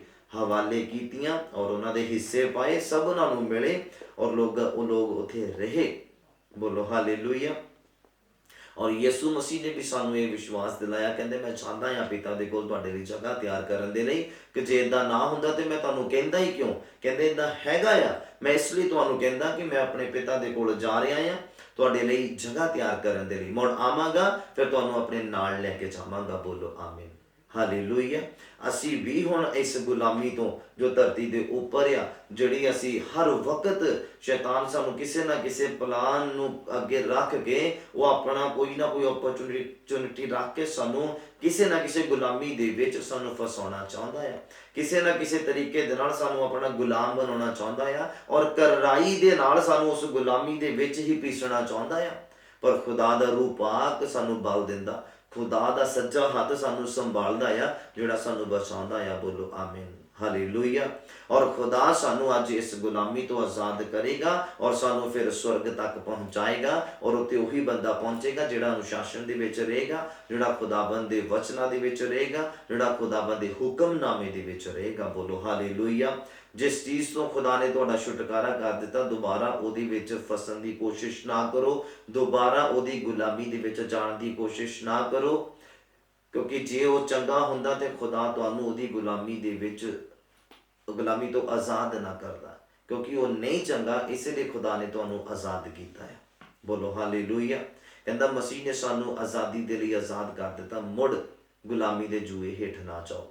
ਪੌਲੁਸ ਕਹਿੰਦਾ ਜਿਸ ਚੀਜ਼ ਨੂੰ ਮੈਂ ਕਹਿੰਦਾ ਇੱਕ ਵਾਰ ਗਿਰਾ ਦਿੱਤਾ, ਢਾਹ ਦਿੱਤਾ, ਅਗਰ ਮੈਂ ਫਿਰ ਤੋਂ ਉਹਦੀ ਉਸਾਰੀ ਕਰਦਾ ਆ, ਮੈਂ ਫਿਰ ਤੋਂ ਅਗਰ ਉਹਦੀ ਉਸਾਰੀ ਕਰਦਾ ਤੇ ਮੈਂ ਕਹਿੰਦਾ ਅਪਰਾਧੀ ਸਾਬਿਤ ਹੁੰਦਾ ਹੈ। ਤੁਸੀਂ ਅਗਰ ਬਾਈਬਲ ਨੂੰ ਪੜ੍ਹੋ ਤੇ ਤੁਹਾਨੂੰ ਯਾਦ ਹੋਏਗਾ, ਜਦੋਂ ਰਾਸਤੇ ਦੇ ਵਿੱਚ ਲੋਕ ਸੀਗੇ, ਉਜਾੜ ਦੇ ਵਿੱਚ ਸੀਗੇ, ਉੱਥੇ ਕਈ ਲੋਕਾਂ ਨੇ ਪਾਣੀ ਦੇ ਲਈ ਬੁੜਬੁੜਾਹਟ ਕੀਤੀ, ਕਿਉਂਕਿ ਖੁਦਾ ਨੇ ਮਿਸਰ ਉਹਨਾਂ ਦੀ ਜ਼ਿੰਦਗੀ ਚੋਂ ਗਿਰਾ ਦਿੱਤਾ ਸੀਗਾ, ਮਿਸਰ ਖਤਮ ਕਰ ਦਿੱਤਾ ਸੀਗਾ, ਡਿਲੀਟ ਕਰ ਦਿੱਤਾ ਸੀਗਾ। ਪਰ ਰਾਸਤੇ ਦੇ ਵਿੱਚ ਉਜਾੜ ਦੇ ਵਿੱਚ ਪਾਣੀ ਨੂੰ ਲੈ ਕੇ, ਖਾਣੇ ਨੂੰ ਲੈ ਕੇ, ਮੀਟ ਨੂੰ ਲੈ ਕੇ ਲੋਕਾਂ ਨੇ ਬੁੜਬੁੜਾਹਟ ਕੀਤੀ ਔਰ ਫਿਰ ਤੋਂ ਮਿਸਰ ਨੂੰ ਉਸਾਰਨ ਦੀ ਕੋਸ਼ਿਸ਼ ਕੀਤੀ ਆਪਣੀ ਜ਼ਿੰਦਗੀ ਦੇ ਵਿੱਚ। ਉਹ ਲੋਕ ਉੱਥੇ ਤਬਾਹ ਕੀਤੇ ਗਏ। ਬੋਲੋ ਹਾਲੇਲੂਇਆ। ਪੌਲ ਕਹਿੰਦਾ ਜਿਹਨੂੰ ਮੈਂ ਕਹਿੰਦਾ ਗਿਰਾ ਦਿੱਤਾ, ਦੁਬਾਰਾ ਤੋਂ ਕਹਿੰਦਾ ਅਗਰ ਉਹਦੀ ਮੈਂ ਉਸਾਰੀ ਕਰਦਾ ਆਪਣੇ ਮਨ ਦੇ ਵਿੱਚ, ਆਪਣੀਆਂ ਸੋਚਾਂ ਦੇ ਵਿੱਚ, ਤੇ ਮੈਂ ਅਪਰਾਧੀ ਸਾਬਿਤ ਹੁੰਦਾ ਆ। ਇੱਦਾਂ ਹੀ ਉਹ ਲੋਕ ਅਪਰਾਧੀ ਸਾਬਿਤ ਹੋਏ ਆ, ਕਿਉਂਕਿ ਖੁਦਾ ਨੇ ਜਦੋਂ ਉਹਨਾਂ ਨੂੰ ਮਿਸਰ ਤੋਂ ਕੱਢ ਦਿੱਤਾ ਨਾ, ਮਿਸਰ ਖਤਮ ਕਰ ਦਿੱਤਾ ਉਹਨਾਂ ਦੀ ਜ਼ਿੰਦਗੀ ਦੇ ਵਿੱਚ। ਮਿਸਰ ਦੀ ਹਰ ਇੱਕ ਗੱਲ ਔਰ ਹਰ ਇੱਕ ਸਿਚੁਏਸ਼ਨ, ਹਰ ਇੱਕ ਪਲ, ਗੱਲ, ਸਭ ਕੁਝ ਕੈਂਸਲ ਕਰ ਦਿੱਤਾ, ਰੱਦ ਕਰ ਦਿੱਤਾ, ਖਤਮ ਕਰ ਦਿੱਤਾ ਉਹਨਾਂ ਦੀ ਜ਼ਿੰਦਗੀਆਂ ਦੇ ਵਿੱਚੋਂ। ਮਿਸਰ ਦਾ ਨਾਮੋ ਨਿਸ਼ਾਨ। ਇਸ ਰੀਤੀ ਦੇ ਨਾਲ ਖੁਦਾ ਨੇ ਉਹਨਾਂ ਨੂੰ ਆਜ਼ਾਦੀ ਦਿਲਾਈ। ਪਰ ਰਾਸਤੇ ਦੇ ਵਿੱਚ ਪਾਣੀ ਨੂੰ ਲੈ ਕੇ, ਖੀਰਿਆਂ ਨੂੰ ਲੈ ਕੇ, ਮੀਟ ਨੂੰ ਲੈ ਕੇ, ਰੋਟੀ ਨੂੰ ਲੈ ਕੇ, ਕੱਪੜਿਆਂ ਨੂੰ ਲੈ ਕੇ, ਜੋ ਕੁਝ ਵੀ ਸੀਗਾ, ਲੋਕਾਂ ਨੇ ਬੁੜਬੁੜਾਹਟ ਕਰਨੀ ਸ਼ੁਰੂ ਕਰਤੀ। ਕੁਝ ਲੋਕਾਂ ਨੇ, ਸਾਰਿਆਂ ਨੇ ਨਹੀਂ, ਪਰ ਲੋਕਾਂ ਨੇ ਦੁਬਾਰਾ ਤੋਂ ਮਿਸਰ ਦੀ ਉਸਾਰੀ ਕਰਨੀ ਸ਼ੁਰੂ ਕਰ ਦਿੱਤੀ ਕਿ ਮਿਸਰ ਦੇ ਵਿੱਚ ਕਬਰਾਂ ਘੱਟ ਸੀਗੀਆਂ ਜੋ ਤੂੰ ਸਾਨੂੰ ਉਜਾੜ ਦੇ ਵਿੱਚ ਮਾਰਨ ਦੇ ਲਈ ਲੈ ਕੇ ਆ ਗਿਆ। ਮਿਸਰ ਦੇ ਵਿੱਚ ਪਾਣੀ ਘੱਟ ਸੀਗਾ ਜੋ ਤੂੰ ਸਾਨੂੰ ਇੱਥੇ ਪਿਆਸੇ ਉਜਾੜ ਦੇ ਵਿੱਚ ਮਾਰਨ ਦੇ ਲਈ ਲੈ ਕੇ ਆ ਗਿਆ। ਮਿਸਰ ਦੇ ਵਿੱਚ ਅਸੀਂ ਪਿਆਜ਼ ਖਾਂਦੇ ਸੀ, ਅਸੀਂ ਖੀਰੇ ਖਾਂਦੇ ਸੀਗੇ, ਅਸੀਂ ਮੀਟ ਖਾਂਦੇ ਸੀਗੇ। ਕਹਿੰਦਾ ਤੂੰ ਉਜਾੜ ਦੇ ਵਿੱਚ ਸਾਨੂੰ ਭੁੱਖਾ ਮਾਰਨ ਦੇ ਲਈ ਲੈ ਕੇ ਆ ਗਿਆ ਆ। ਹਾਲੇਲੂਇਆ। ਲੋਕ ਇਸੇ ਬੁੜਬੁੜਾਹਟ ਦੇ ਵਿੱਚ ਮਿਸਰ ਦੀ ਦੁਬਾਰਾ ਉਸਾਰੀ ਕਰਕੇ ਅਪਰਾਧੀ ਸਾਬਿਤ ਹੋਏ, ਔਰ ਅਪਰਾਧੀ ਜਿਹੜੇ ਸਾਬਿਤ ਹੋਏ ਉਹ ਮਾਰੇ ਗਏ ਰਾਸਤੇ ਦੇ ਵਿੱਚ। ਬੋਲੋ ਹਾਲੇਲੂਇਆ, ਹਾਲੇਲੂਇਆ। ਉਹ ਰਾਸਤੇ ਦੇ ਵਿੱਚ ਹੀ ਮਾਰੇ ਗਏ। ਫਿਰ ਉਹਨਾਂ ਨੇ ਖੁਦਾ ਆਪਣੇ ਜਿਹੜੀ ਮਹਿਮਾ ਆ, ਖੁਦਾ ਹੀ ਚਾਹੁੰਦਾ ਕਿ ਉਹ ਖੁਦਾ ਨੂੰ ਹੀ ਮਿਲੇ। ਔਰ ਜਦੋਂ ਲੋਕਾਂ ਨੇ ਉੱਥੇ ਬਛੜਾ ਬਣਾਉਣ ਦੀ ਕੋਸ਼ਿਸ਼ ਕੀਤੀ, ਜਦੋਂ ਮੋਜ਼ਿਸ ਦੇ ਕੋਲ 10 ਹੁਕਮਨਾਮੇ ਪਹੁੰਚੇ, 10 ਵਚਨ ਪਹੁੰਚੇ ਤੁਹਾਡੇ ਮੇਰੇ ਲਈ, ਜੋ ਤੁਹਾਡੇ ਮੇਰੇ ਅੱਗੇ ਸਾਹਮਣੇ ਅੱਜ, ਇਹ ਜਦੋਂ ਮੋਜ਼ਿਸ ਨੂੰ ਮਿਲ ਰਹੇ ਸੀਗੇ ਔਰ ਨੀਚੇ ਲੋਕ ਫਿਰ ਆਪਣੇ ਮਨ ਦੇ ਵਿੱਚ ਆਪਣੇ ਬੁੱਲਾਂ ਤੋਂ ਫਿਰ ਬੁੜਬੁੜਾਹਟ ਕਰ ਰਹੇ ਸੀ, ਉਹੀ ਲੋਕ ਜਿਹੜੇ ਮਿਸਰ ਨੂੰ ਫਿਰ ਤੋਂ ਉਸਾਰਦੇ ਪਏ ਸੀਗੇ, ਫਿਰ ਤੋਂ ਮਿਸਰ ਨੂੰ ਆਪਣੀ ਜ਼ਿੰਦਗੀ ਦੇ ਵਿੱਚ ਉਸਾਰਦੇ ਪਏ ਸੀਗੇ। ਔਰ ਫਿਰ ਜਦੋਂ ਮੋਜ਼ਿਸ, ਲੋਕੀ ਕਹਿਣ ਲੱਗੇ ਮੋਜ਼ਿਸ ਮਰ ਗਿਆ, ਹੁਣ ਨਹੀਂ ਆਉਂਦਾ, ਕਿਉਂਕਿ 40 ਦਿਨ ਰਾਤਾਂ ਹੋ ਚੁੱਕੀਆਂ ਸੀਗੀਆਂ, ਕਿੰਨਾ ਕੁ ਇੰਤਜ਼ਾਰ ਕਰੀਏ। ਕਹਿੰਦਾ ਹਰੂਨ ਨੂੰ ਆਖਿਆ, ਕਹਿੰਦੇ ਹਰੂਨ ਹੁਣ ਨਹੀਂ ਮੋਜ਼ਿਸ ਆਉਂਦਾ, ਲੱਗਦਾ ਮਰ ਗਿਆ ਆ। ਕਹਿੰਦੇ ਹੁਣ ਤੂੰ ਏਦਾਂ ਕਰ, ਸਾਡੇ ਲਈ ਇੱਕ ਬਛੜਾ ਬਣਾ, ਅਸੀਂ ਤੈਨੂੰ ਸੋਨਾ ਦਿੰਨੇ ਆ। ਲੋਕਾਂ ਨੇ ਆਪਣੀਆਂ ਬਾਲੀਆਂ, ਕੜੇ, ਮੁੰਦੀਆਂ, ਜੋ ਕੁਝ ਵੀ ਸੀਗਾ ਸੋਨੇ ਦਾ, ਸਾਰਾ ਕੁਝ ਲਿਆਂਦਾ, ਉਹਨਾਂ ਨੇ ਪਿਘਲਾ ਦਿੱਤਾ ਇੱਕ ਪੀਪੇ ਦੇ ਵਿੱਚ, ਜੋ ਵੀ ਬੀਂਗਾ ਟੇਢਾ ਬਣਿਆ। ਔਰ ਉਹਨੂੰ ਦੇਖ ਕੇ ਲੋਕਾਂ ਨੇ ਮੱਥਾ ਟੇਕਿਆ ਔਰ ਕਹਿੰਦੇ ਇਹ ਸਾਡਾ ਰੱਬ ਆ ਜਿਹੜਾ ਸਾਨੂੰ ਮਿਸਰ ਤੋਂ ਆਜ਼ਾਦ ਕਰਕੇ ਲੈ ਕੇ ਆਇਆ, ਮਿਸਰ ਦੀ ਕਰੜੀ ਗੁਲਾਮੀ ਤੋਂ ਆਜ਼ਾਦ ਕਰਕੇ ਲੈ ਕੇ ਆਇਆ ਆ। ਔਰ ਬਾਈਬਲ ਕਹਿੰਦਾ ਜਦੋਂ ਮੋਜ਼ਿਸ ਉਤਰਿਆ ਪਹਾੜ ਤੋਂ, ਖੁਦਾ ਨੇ ਕਿਹਾ ਮੋਜ਼ਿਸ ਇਹ ਲੋਕ ਭ੍ਰਸ਼ਟ ਹੋ ਗਏ ਆ, ਜਿਨ੍ਹਾਂ ਦੇ ਲਈ ਆ ਹੁਕਮਨਾਮਾ ਮੈਂ ਦੇ ਰਿਹਾ ਤੈਨੂੰ, ਇਹ ਲੋਕ ਇਹਦੇ ਕਾਬਿਲ ਹੀ ਹੈ ਨਹੀਂ ਗੇ। ਇਹ ਕਹਿੰਦਾ ਭ੍ਰਸ਼ਟ ਹੋ ਗਏ, ਥੱਲੇ ਜਾ ਕੇ ਦੇਖ, ਇਹਨਾਂ ਦੇ ਪਾਪ ਦਾ ਰੌਲਾ ਮੇਰੇ ਤੱਕ ਪਹੁੰਚ ਰਿਹਾ ਆ। ਔਰ ਉਹੀ ਟਾਈਮ ਆ ਗਿਆ, ਉਹੀ ਸਮਾਂ ਆ ਗਿਆ ਜਦੋਂ ਮੋਜ਼ਿਸ ਪਹਾੜ ਤੋਂ ਨੀਚੇ ਉਤਰਿਆ। ਯਹੋਸ਼ੂਆ ਨੇ ਦੇਖਿਆ ਔਰ ਮੋਜ਼ਿਸ ਨੇ ਉਹਨਾਂ ਨੂੰ ਨਾਚ ਰੰਗ ਕਰਦੇ ਦੇਖਿਆ, ਔਰ ਮੂਰਤੀ ਦੇ ਅੱਗੇ ਬਲੀ ਚੜਾਉਣ ਦੇ ਦੇਖਿਆ, ਔਰ ਨਸ਼ਾ ਕਰਦੇ ਬਦਮਸਤੀਆਂ ਕਰਦੇ ਦੇਖਿਆ। ਔਰ ਮੋਜ਼ਿਸ ਦਾ ਕਰੋਧ ਉਹਨਾਂ ਦੇ ਉੱਪਰ ਭੜਕਿਆ, ਖੁਦਾ ਦਾ ਕਰੋਧ ਉਹਨਾਂ ਦੇ ਉੱਪਰ ਭੜਕਿਆ। ਕਹਿੰਦਾ ਜਿਹੜਾ ਪਰਮੇਸ਼ਵਰ ਦੇ ਵੱਲ ਆ ਉਹ ਇੱਧਰ ਆ ਜਾਵੇ ਮੇਰੇ ਵੱਲ, ਜਿਹੜਾ ਪਰਮੇਸ਼ਵਰ ਦੇ ਵੱਲ ਨਹੀਂ ਆ ਉਹ ਬਛੜੇ ਦੇ ਵੱਲ ਆ, ਉਸੇ ਸਾਈਡ ਰਵੇ। ਔਰ ਬਾਈਬਲ ਕਹਿੰਦਾ ਕਾਸ਼ੋ ਅੱਗ ਉਤਰੀ ਔਰ ਉਸੇ ਥਾਂ ਨੂੰ ਭਸਮ ਕਰ ਦਿੱਤਾ। ਲੋਕ ਉੱਥੇ ਹੀ ਦੱਬੇ ਗਏ, ਧਰਤੀ ਫਟ ਗਈ ਔਰ ਉਹਨੇ ਭੱਖ ਲਿਆ ਲੋਕਾਂ ਨੂੰ, ਔਰ ਲੋਕ ਉੱਥੇ ਹੀ ਮਾਰੇ ਗਏ ਜਿਨ੍ਹਾਂ ਨੇ ਮਿਸਰ ਨੂੰ ਦੁਬਾਰਾ ਤੋਂ ਉਸਾਰਿਆ, ਕਿਉਂਕਿ ਉਹ ਫਿਰ ਗੁਨਾਹਗਾਰ ਸਾਬਿਤ ਹੋਏ, ਕਿਉਂਕਿ ਉਹ ਅਨੁਸ਼ਾਸਨ ਤੋਂ ਬਾਹਰ ਹੋ ਗਏ, ਖੁਦਾਵੰਦ ਦੇ ਹੁਕਮਨਾਮੇ ਤੋਂ ਬਾਹਰ ਹੋ ਗਏ ਔਰ ਉਹ ਮਾਰੇ ਗਏ। ਅੱਜ ਖੁਦਾਵੰਦ ਦਾ ਵਚਨ ਤੁਹਾਨੂੰ ਤੇ ਮੈਨੂੰ ਇਹ ਕਹਿੰਦਾ ਆ ਕਿ ਆਓ, ਕਹਿੰਦਾ ਹੁਣ ਇਸ ਕਾਰਨ ਕਹਿੰਦਾ ਹੁਣ ਤੁਸੀਂ ਸਾਰੀ ਬਦੀ ਨੂੰ, ਸਾਰੇ ਛਲ ਨੂੰ, ਸਾਰੇ ਕਪਟ ਨੂੰ, ਖਾਰ ਔਰ ਸਾਰੀਆਂ ਚੁਗਲੀਆਂ ਨੂੰ ਇਹਨਾਂ ਨੂੰ ਛੱਡ ਦਿਓ। ਜੋ ਮਿਸਰ ਦੇ ਵਿੱਚੋਂ ਬਾਹਰ ਆ ਕੇ ਲੋਕਾਂ ਨੇ ਕੀਤੀਆਂ ਉਹ ਹੁਣ ਅਸੀਂ ਨਹੀਂ ਕਰਨੀਆਂ। ਅਸੀਂ ਵੀ ਹੁਣ ਅਗਰ ਆਜ਼ਾਦ ਹੋਣਾ ਚਾਹੁੰਦੇ ਜਾਂ ਹੋ ਗਏ ਆ ਤੇ ਅਸੀਂ ਇਹ ਤੋਂ ਛੁਟਕਾਰਾ ਪਾਈਏ, ਬਦੀਆਂ ਤੋਂ ਛੁਟਕਾਰਾ ਪਾਈਏ, ਛਲ ਤੋਂ, ਕਪਟ ਤੋਂ, ਖਾਰ ਤੋਂ ਔਰ ਚੁਗਲੀਆਂ ਤੋਂ ਛੁਟਕਾਰਾ ਪਾਈਏ। ਤੇ ਕਹਿੰਦਾ ਨਵੇਂ ਜੰਮਿਆ ਹੋਇਆਂ ਬੱਚਿਆਂ ਦੀ ਤਰ੍ਹਾਂ ਆਤਮਕ ਔਰ ਖਾਲਸ ਦੁੱਧ ਦੀ ਲੋਚ ਕਰੀਏ। ਔਰ ਇਦਾਂ ਅਗਰ ਅਸੀਂ ਕਰਾਂਗੇ ਤਾਂ ਕਹਿੰਦਾ ਭਈ ਤੁਸੀਂ ਉਸ ਨਾਲ ਮੁਕਤੀ ਲਈ ਵੱਧਦੇ ਜਾਓਗੇ, ਆਪਣੇ ਛੁਟਕਾਰੇ ਦੇ ਲਈ ਵੱਧਦੇ ਜਾਓਗੇ, ਆਪਣੀ ਆਜ਼ਾਦੀ ਦੇ ਲਈ ਵੱਧਦੇ ਜਾਓਗੇ, ਆਪਣੇ ਅਭਿਸ਼ੇਕ ਦੇ ਲਈ ਵੱਧਦੇ ਜਾਓਗੇ, ਆਪਣੀ ਅਨੋਇੰਟਿੰਗ ਦੇ ਵਿੱਚ ਵੱਧਦੇ ਜਾਓਗੇ ਔਰ ਸਵਰਗ ਵੱਲ ਨੂੰ, ਮੁਕਤੀ ਸਾਡੀ ਸਵਰਗ ਦੇ ਵਿੱਚ ਪਹੁੰਚ ਗਈ ਆ, ਫਿਰ ਮੁਕਤੀ ਵੱਲ ਨੂੰ ਵੱਧਦੇ ਜਾਓਗੇ ਜਦੋਂ ਆਤਮਕ ਤੇ ਖਾਲਸ ਦੁੱਧ ਦੀ ਲੋਚ ਕਰੋਗੇ, ਸਰਚ ਕਰੋਗੇ ਕਿ ਕਿੱਥੋਂ ਆਤਮਕ ਮਟੀਰੀਅਲ ਮਿਲਣਾ, ਕਿੱਥੋਂ ਅਭਿਸ਼ੇਕ ਮਿਲਣਾ, ਕਿੱਥੋਂ ਮਸਾ ਮਿਲਣਾ ਜਿਹੜਾ ਗੁਲਾਮੀ ਨੂੰ ਤੋੜਦਾ ਆ, ਜਿਹੜਾ ਅਭਿਸ਼ੇਕ ਜੂਏ ਨੂੰ ਤੋੜਦਾ ਆ। ਚਾਹੇ ਉਹ ਗਾਲਾਂ ਕੱਢਣ ਵਾਲਾ ਹੋਵੇ, ਚਾਹੇ ਉਹ ਚੁਗਲੀ ਕਰਨ ਵਾਲਾ ਹੋਵੇ, ਚਾਹੇ ਉਹ ਮਾਈਂਡ ਨੂੰ ਡਿਸਟਰਬ ਕਰਨ ਵਾਲਾ ਹੋਵੇ, ਚਾਹੇ ਡਿਪਰੈਸ਼ਨ ਦੇ ਵਿੱਚ ਲੈ ਕੇ ਜਾਣ ਵਾਲਾ ਹੋਵੇ, ਇਹ ਸਾਰੇ ਹੀ ਮਿਸਰ ਦੀ ਗੁਲਾਮੀ ਦੀ ਤਰ੍ਹਾਂ ਤੁਹਾਡੀ ਜ਼ਿੰਦਗੀਆਂ ਦੇ ਉੱਪਰ ਅਧਿਕਾਰ ਜੋ ਸ਼ੈਤਾਨ ਨੇ ਰੱਖੇ ਹੋਏ ਆ, ਅੱਜ ਟੁੱਟਣ ਯਿਸੂ ਮਸੀਹ ਦੇ ਨਾਮ ਦੇ ਵਿੱਚ, ਟੁੱਟਣ ਯਿਸੂ ਮਸੀਹ ਦੇ ਨਾਮ ਦੇ ਵਿੱਚ। ਇਸ ਗੱਲ ਨੂੰ ਤੁਸੀਂ ਲਾਈਟਲੀ ਨਹੀਂ ਲੈਣਾ ਆ। ਮੈਂ ਤੁਹਾਨੂੰ ਦੱਸਦਾ ਆ, ਖੁਦਾ ਆਪਣਾ ਆਪ ਜ਼ਾਹਿਰ ਕਰਨ ਦੇ ਲਈ, ਦੇਖੋ ਉਹੀ ਲੋਕ ਆ ਪਹਿਲਾਂ ਕਨਾਨ ਦੇ ਵਿੱਚ ਸੀਗੇ, ਉੱਥੇ ਕਾਲ ਪਿਆ, ਫਿਰ ਉਹ ਲੋਕ ਮਿਸਰ ਦੇ ਵਿੱਚ ਆਏ, ਮਿਸਰ ਦੇ ਵਿੱਚ ਬਹੁਤ ਅੱਛਾ ਜੀਵਨ ਬਤੀਤ ਕਰ ਰਹੇ ਸੀਗੇ, ਪਰ ਉੱਥੇ ਕੀ ਹੋਇਆ, ਲੋਕਾਂ ਦੀ ਤਾਦਾਦ ਇੰਨੀ ਜ਼ਿਆਦਾ ਵੱਧ ਗਈ ਇਜ਼ਰਾਈਲੀ ਲੋਕਾਂ ਦੀ। ਫਿਰ ਉਹ ਰਾਜਾ ਕਹਿੰਦਾ ਆ, ਉਸ ਸਮੇਂ ਦਾ ਰਾਜਾ ਕਹਿੰਦਾ ਇਹ ਨਾ ਹੋਵੇ ਕਿ ਇਹ ਸਾਡੇ ਤੇ ਚੜ੍ਹਾਈ ਕਰ ਦੇਣ, ਇਸ ਟਾਈਮ ਤਾਂ ਸਾਡੀ ਗੁਲਾਮੀ ਕਰਦੇ ਪਏ ਆ, ਕਹਿੰਦਾ ਕਿਤੇ ਇਹ ਨਾ ਹੋਵੇ ਕਿ ਇਹ ਸਾਡੇ ਤੇ ਹੀ ਕਹਿੰਦਾ ਚੜ੍ਹਾਈ ਕਰ ਲੈਣ। ਤੇ ਬਾਈਬਲ ਕਹਿੰਦਾ ਫਿਰ ਫਿਰੌਨ ਨੇ ਕਿਹਾ ਕਿ ਇੱਥੇ ਹੋਰ ਸਖਤਾਈ ਕਰੋ ਇਹਨਾਂ ਦੇ ਉੱਪਰ, ਇਹਨਾਂ ਨੂੰ ਹੋਰ ਕੜਾਈ ਦੇ ਨਾਲ ਗੁਲਾਮ ਬਣਾ ਕੇ ਰੱਖੋ ਤਾਂ ਜੋ ਇਹ ਕੋਈ ਸਿਰ ਨਾ ਚੁੱਕ ਸਕੇ ਸਾਡੀ ਵੱਲ। ਪਰ ਖੁਦਾ ਨੇ ਉਹਨਾਂ ਦੀ ਜਿਹੜੀਆਂ ਦੁਹਾਈਆਂ ਸੁਣ ਲਈਆਂ ਲੋਕਾਂ ਦੀਆਂ। ਜਦੋਂ ਲੋਕ ਪਰੇਸ਼ਾਨ ਹੋ ਕੇ ਖੁਦਾ ਦੇ ਅੱਗੇ ਦੁਹਾਈਆਂ ਦੇਣ ਲੱਗੇ ਕਿ ਪ੍ਰਭੂ ਅਗਰ ਤੂੰ ਖੁਦਾ ਹੈਗਾ ਤੇ ਸਾਨੂੰ ਛੁਡਾ, ਸਾਨੂੰ ਆਜ਼ਾਦ ਕਰ, ਸਾਨੂੰ ਡਿਲੀਵਰ ਕਰ, ਇਸ ਕੜਾਈ ਜਿਹੜੀ ਆ, ਸਖਤ ਵਾਲੀ ਮਿਹਨਤ ਆ ਜਿਹੜੀ ਸਾਡੇ ਸਹਿਣ ਤੋਂ ਬਾਹਰ, ਇਹ ਤੋਂ ਸਾਨੂੰ ਛੁਟਕਾਰਾ ਦੇ, ਸਾਨੂੰ ਆਜ਼ਾਦ ਕਰ। ਤੇ ਬਾਈਬਲ ਕਹਿੰਦਾ ਔਰ ਲੋਕਾਂ ਦੀਆਂ ਦੁਹਾਈਆਂ ਜਿਹੜੀਆਂ ਖੁਦਾ ਦੇ ਅੱਗੇ ਪਹੁੰਚੀਆਂ। ਫਿਰ ਮੂਸਾ ਦੇ ਉੱਪਰ ਖੁਦਾ ਨੇ ਨਿਗਾਹ ਕੀਤੀ ਔਰ ਮੂਸਾ ਨੂੰ ਚੁਣਿਆ। ਔਰ ਕਿੱਦਾਂ ਮੂਸਾ ਨੂੰ ਚੁਣਿਆ ਤੁਸੀਂ ਜਾਣਦੇ ਆ। ਮੂਸਾ ਜਦੋਂ ਫਿਰ ਮਿਸਰ ਤੋਂ ਭੱਜਿਆ, ਫਿਰ ਦੁਬਾਰਾ ਤੋਂ ਮਿਸਰ ਦੇ ਵਿੱਚ ਖੁਦਾ ਨੂੰ ਲੈ ਕੇ ਆਇਆ। ਪਹਿਲਾਂ ਉਹ ਸਿਰਫ ਸਿੰਪਲ ਇੱਕ ਪਰਸਨ ਸੀਗਾ ਜਦੋਂ ਮੋਜ਼ਿਸ ਮਿਸਰ ਚੋਂ ਨਿਕਲਿਆ ਸੀਗਾ, ਪਰ ਮਿਸਰ ਦੇ ਵਿੱਚ ਦੁਬਾਰਾ ਜਦੋਂ ਗਿਆ ਆ ਤੇ ਫਿਰ ਇੱਕ ਪ੍ਰਭਾਵਸ਼ਾਲੀ ਰੱਬ ਦਾ ਬੰਦਾ ਬਣ ਕੇ ਗਿਆ ਔਰ ਫਿਰ ਖੁਦਾ ਦੇ ਹੁਕਮਨਾਮੇ ਦੇ ਵਿੱਚ ਔਰ ਅਨੁਸ਼ਾਸਨ ਦੇ ਵਿੱਚ ਰਹਿਣ ਵਾਲਾ ਬੰਦਾ ਬਣ ਕੇ ਗਿਆ। ਔਰ ਖੁਦਾ ਨੇ ਫਿਰ ਉਹਦੇ ਦੁਆਰਾ ਆਪਣਾ ਆਪ ਲੋਕਾਂ ਦੇ ਉੱਪਰ, ਫਿਰ ਉਹਨ ਰਾਜੇ ਦੇ ਉੱਪਰ ਜ਼ਾਹਿਰ ਕੀਤਾ ਔਰ ਆਪਣੇ ਚਿੰਨ੍ਹ ਚਮਤਕਾਰ ਉੱਤੇ ਜ਼ਾਹਿਰ ਕੀਤੇ, ਲੋਕਾਂ ਨੂੰ ਆਜ਼ਾਦੀ ਦਿਲਾਈ। ਮੈਂ ਫਿਰ ਤੋਂ ਦੱਸਣਾ ਚਾਹੁੰਦਾ, ਮਿਸਰ ਤੋਂ ਆਜ਼ਾਦ ਹੋ ਕੇ ਕਨਾਨ ਦੇਸ਼ ਦੇ ਵਿੱਚ ਉਹੀ ਲੋਕ ਪਹੁੰਚੇ ਜਿਹੜੇ ਅਨੁਸ਼ਾਸਨ ਦੇ ਵਿੱਚ ਰਹਿਣ ਵਾਲੇ ਸੀਗੇ, ਉਹੀ ਲੋਕ ਪਹੁੰਚੇ ਜਿਨ੍ਹਾਂ ਨੇ ਹੁਕਮਨਾਮੇ ਨੂੰ ਸੀਰੀਅਸਲੀ ਮੰਨਿਆ, ਖੁਦਾ ਦੀਆਂ ਗੱਲਾਂ ਨੂੰ ਔਰ ਖੁਦਾ ਦੇ ਡਰ ਨੂੰ, ਖੁਦਾ ਦੇ ਪਿਆਰ ਨੂੰ ਮੰਨਿਆ। ਅੱਜ ਅਸੀਂ ਅਗਰ ਜੋ ਆ ਮਿਸਰ ਆ ਤੁਹਾਡੇ ਮੇਰੇ ਸਾਹਮਣੇ, ਇਹ ਵੀ ਸਾਨੂੰ ਗੁਲਾਮ ਬਣਾਉਣ ਦੀ ਕੋਸ਼ਿਸ਼ ਕਰਦਾ ਆ। ਬਦੀਆਂ, ਖਾਰ, ਝਗੜੇ, ਲਾਲਚ, ਈਰਖਾ, ਨਫ਼ਰਤ, बुरियां सोचां, बुरे ख्याल, नैगेटिविटी, ये सारा ये शैतान जिहड़ा आ संसार जिहड़ा है सानू गुलाम बनाने की कोशिश करदा। बाइबल कहता नਵੇਂ जम्मिया होया बच्चों की तरह आत्मक और खालस दुध की लोच करो भई वो तुहानू मुक्ति दी वल फिर तुसीं वधदे चले जाओ, तुहानू मुक्ति दे वल वधांदी चली जावे। जिद्दां मिस्र चों निकल के लोग मुक्ति मुक्ति मतलब उन्हां दा छुटकारा होया सीगा उस करड़ी मेहनत तो जिहड़ी इंसान दी सहण तो बाहर सीगी। हालेलुया। अज भी ये जिहड़ा पाप आ, बुराई आ, नशा, बदमस्तियां जो अज संसार के हालात आ, इत्थों कहंदा असीं फिर मुक्ति वाल नूं वधदे जाइए, स्वर्ग वाल नूं। और स्वर्ग दे विच फिर तुहानूं याद आ, अगर तुसीं बाइबल नूं पढ़दे आ ते बाइबल कहंदा उत्थे ना कोई भुख आ ते ना कोई प्यास आ, उत्थे सदा परमेश्वर की महिमा आ, सदा परमेश्वर की आराधना आ, सदा परमेश्वर की उस्तत आ। जे इत्थे करना गिजे नहीं जां इत्थे आदत नहीं पई आ ते उत्थे फिर तुहाडा कोई काम नहीं है। याद रखना मेरी गल नूं। अगर मिस्र तो निकल के लोगों ने जिन्हों ने खुदा की आराधना करनी सीख ली, खुदा का वचन पढ़ना सीख लिया, खुदा के हुक्म च रहना सीख लिया, उही लोग कनान दे विच गए और उत्थे उदां ही उन्होंने किया, खुदा की प्रस्तिश की, खुदा के हुक्म नूं मनदे रहे वो।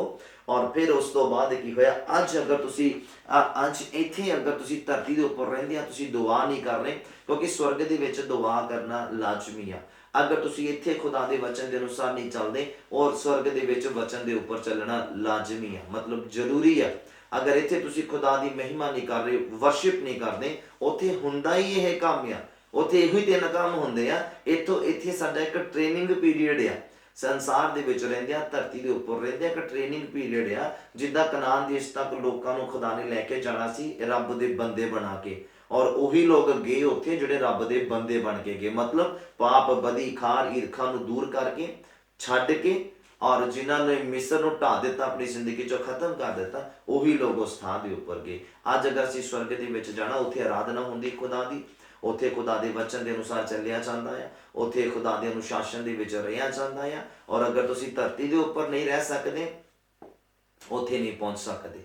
तुसीं अगर इत्थे धरती के उपर प्रार्थना नहीं कर रहे, तुसीं अगर धरती के उपर रहिंदे वचन नूं पढ़ नहीं रहे हैं, तुसीं अगर खुदाबंद नूं धरती के उपर रहिंदे अपनी जिंदगी च पहला स्थान नहीं दे रहे, तो भुल जाओ कि तुसीं स्वर्ग दे विच जाओगे, क्योंकि तुसीं रास्ते दे विच ही खत्म हो जाओगे। यही रास्ता है स्वर्ग तक, क्योंकि जब तक यीशु मसीह नहीं आते असीं धरती दे विच एक परदेसी की न्यायी जिंदगी जी रहे हैं। और जो यीशु मसीह ने आ जाना, उन्हें सानू लैण आना आ और लैके फिर अपने नाल जाना स्वर्ग दे विच।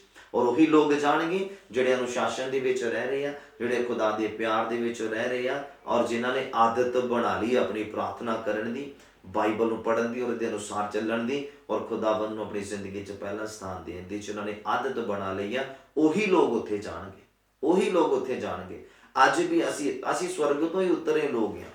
ਐਵੇਂ ਨਾ ਤੁਸੀਂ ਆਪਣੇ ਮਨ ਦੇ ਵਿੱਚ ਇੱਕ ਤਰੀਕੇ ਦਾ ਵਿਚਾਰ ਲੈ ਕੇ ਆਓ। ਖੁਦਾ ਨੇ ਸਾਨੂੰ ਜਦੋਂ ਚੁਣ ਲਿਆ ਨਾ, ਅਸੀਂ ਸਵਰਗ ਦਾ ਅਹਿਸਾਸ ਕਰਦੇ ਹਾਂ ਇੱਥੇ ਜਦੋਂ ਰੂਹ ਪਾਕ ਸਾਨੂੰ ਛੂੰਹਦਾ, ਜਦੋਂ ਰੂਹ ਪਾਕ ਸਾਡੇ ਉੱਪਰ ਆਉਂਦਾ ਆ, ਜਦੋਂ ਗੈਰ ਭਾਸ਼ਾ ਦੇ ਨਾਲ ਭਰ ਕੇ ਅਸੀਂ ਦੁਆ ਕਰਦੇ ਹਾਂ, ਉਹ ਜਿਹੜਾ ਆਨੰਦ ਹੁੰਦਾ ਨਾ, ਉਹ ਸਮਝ ਲਓ ਕਿ ਇੱਕ ਸਵਰਗ ਦਾ ਆਨੰਦ ਆ, ਉਹ ਇੱਕ ਝਲਕ ਆ ਸਵਰਗ ਦੀ।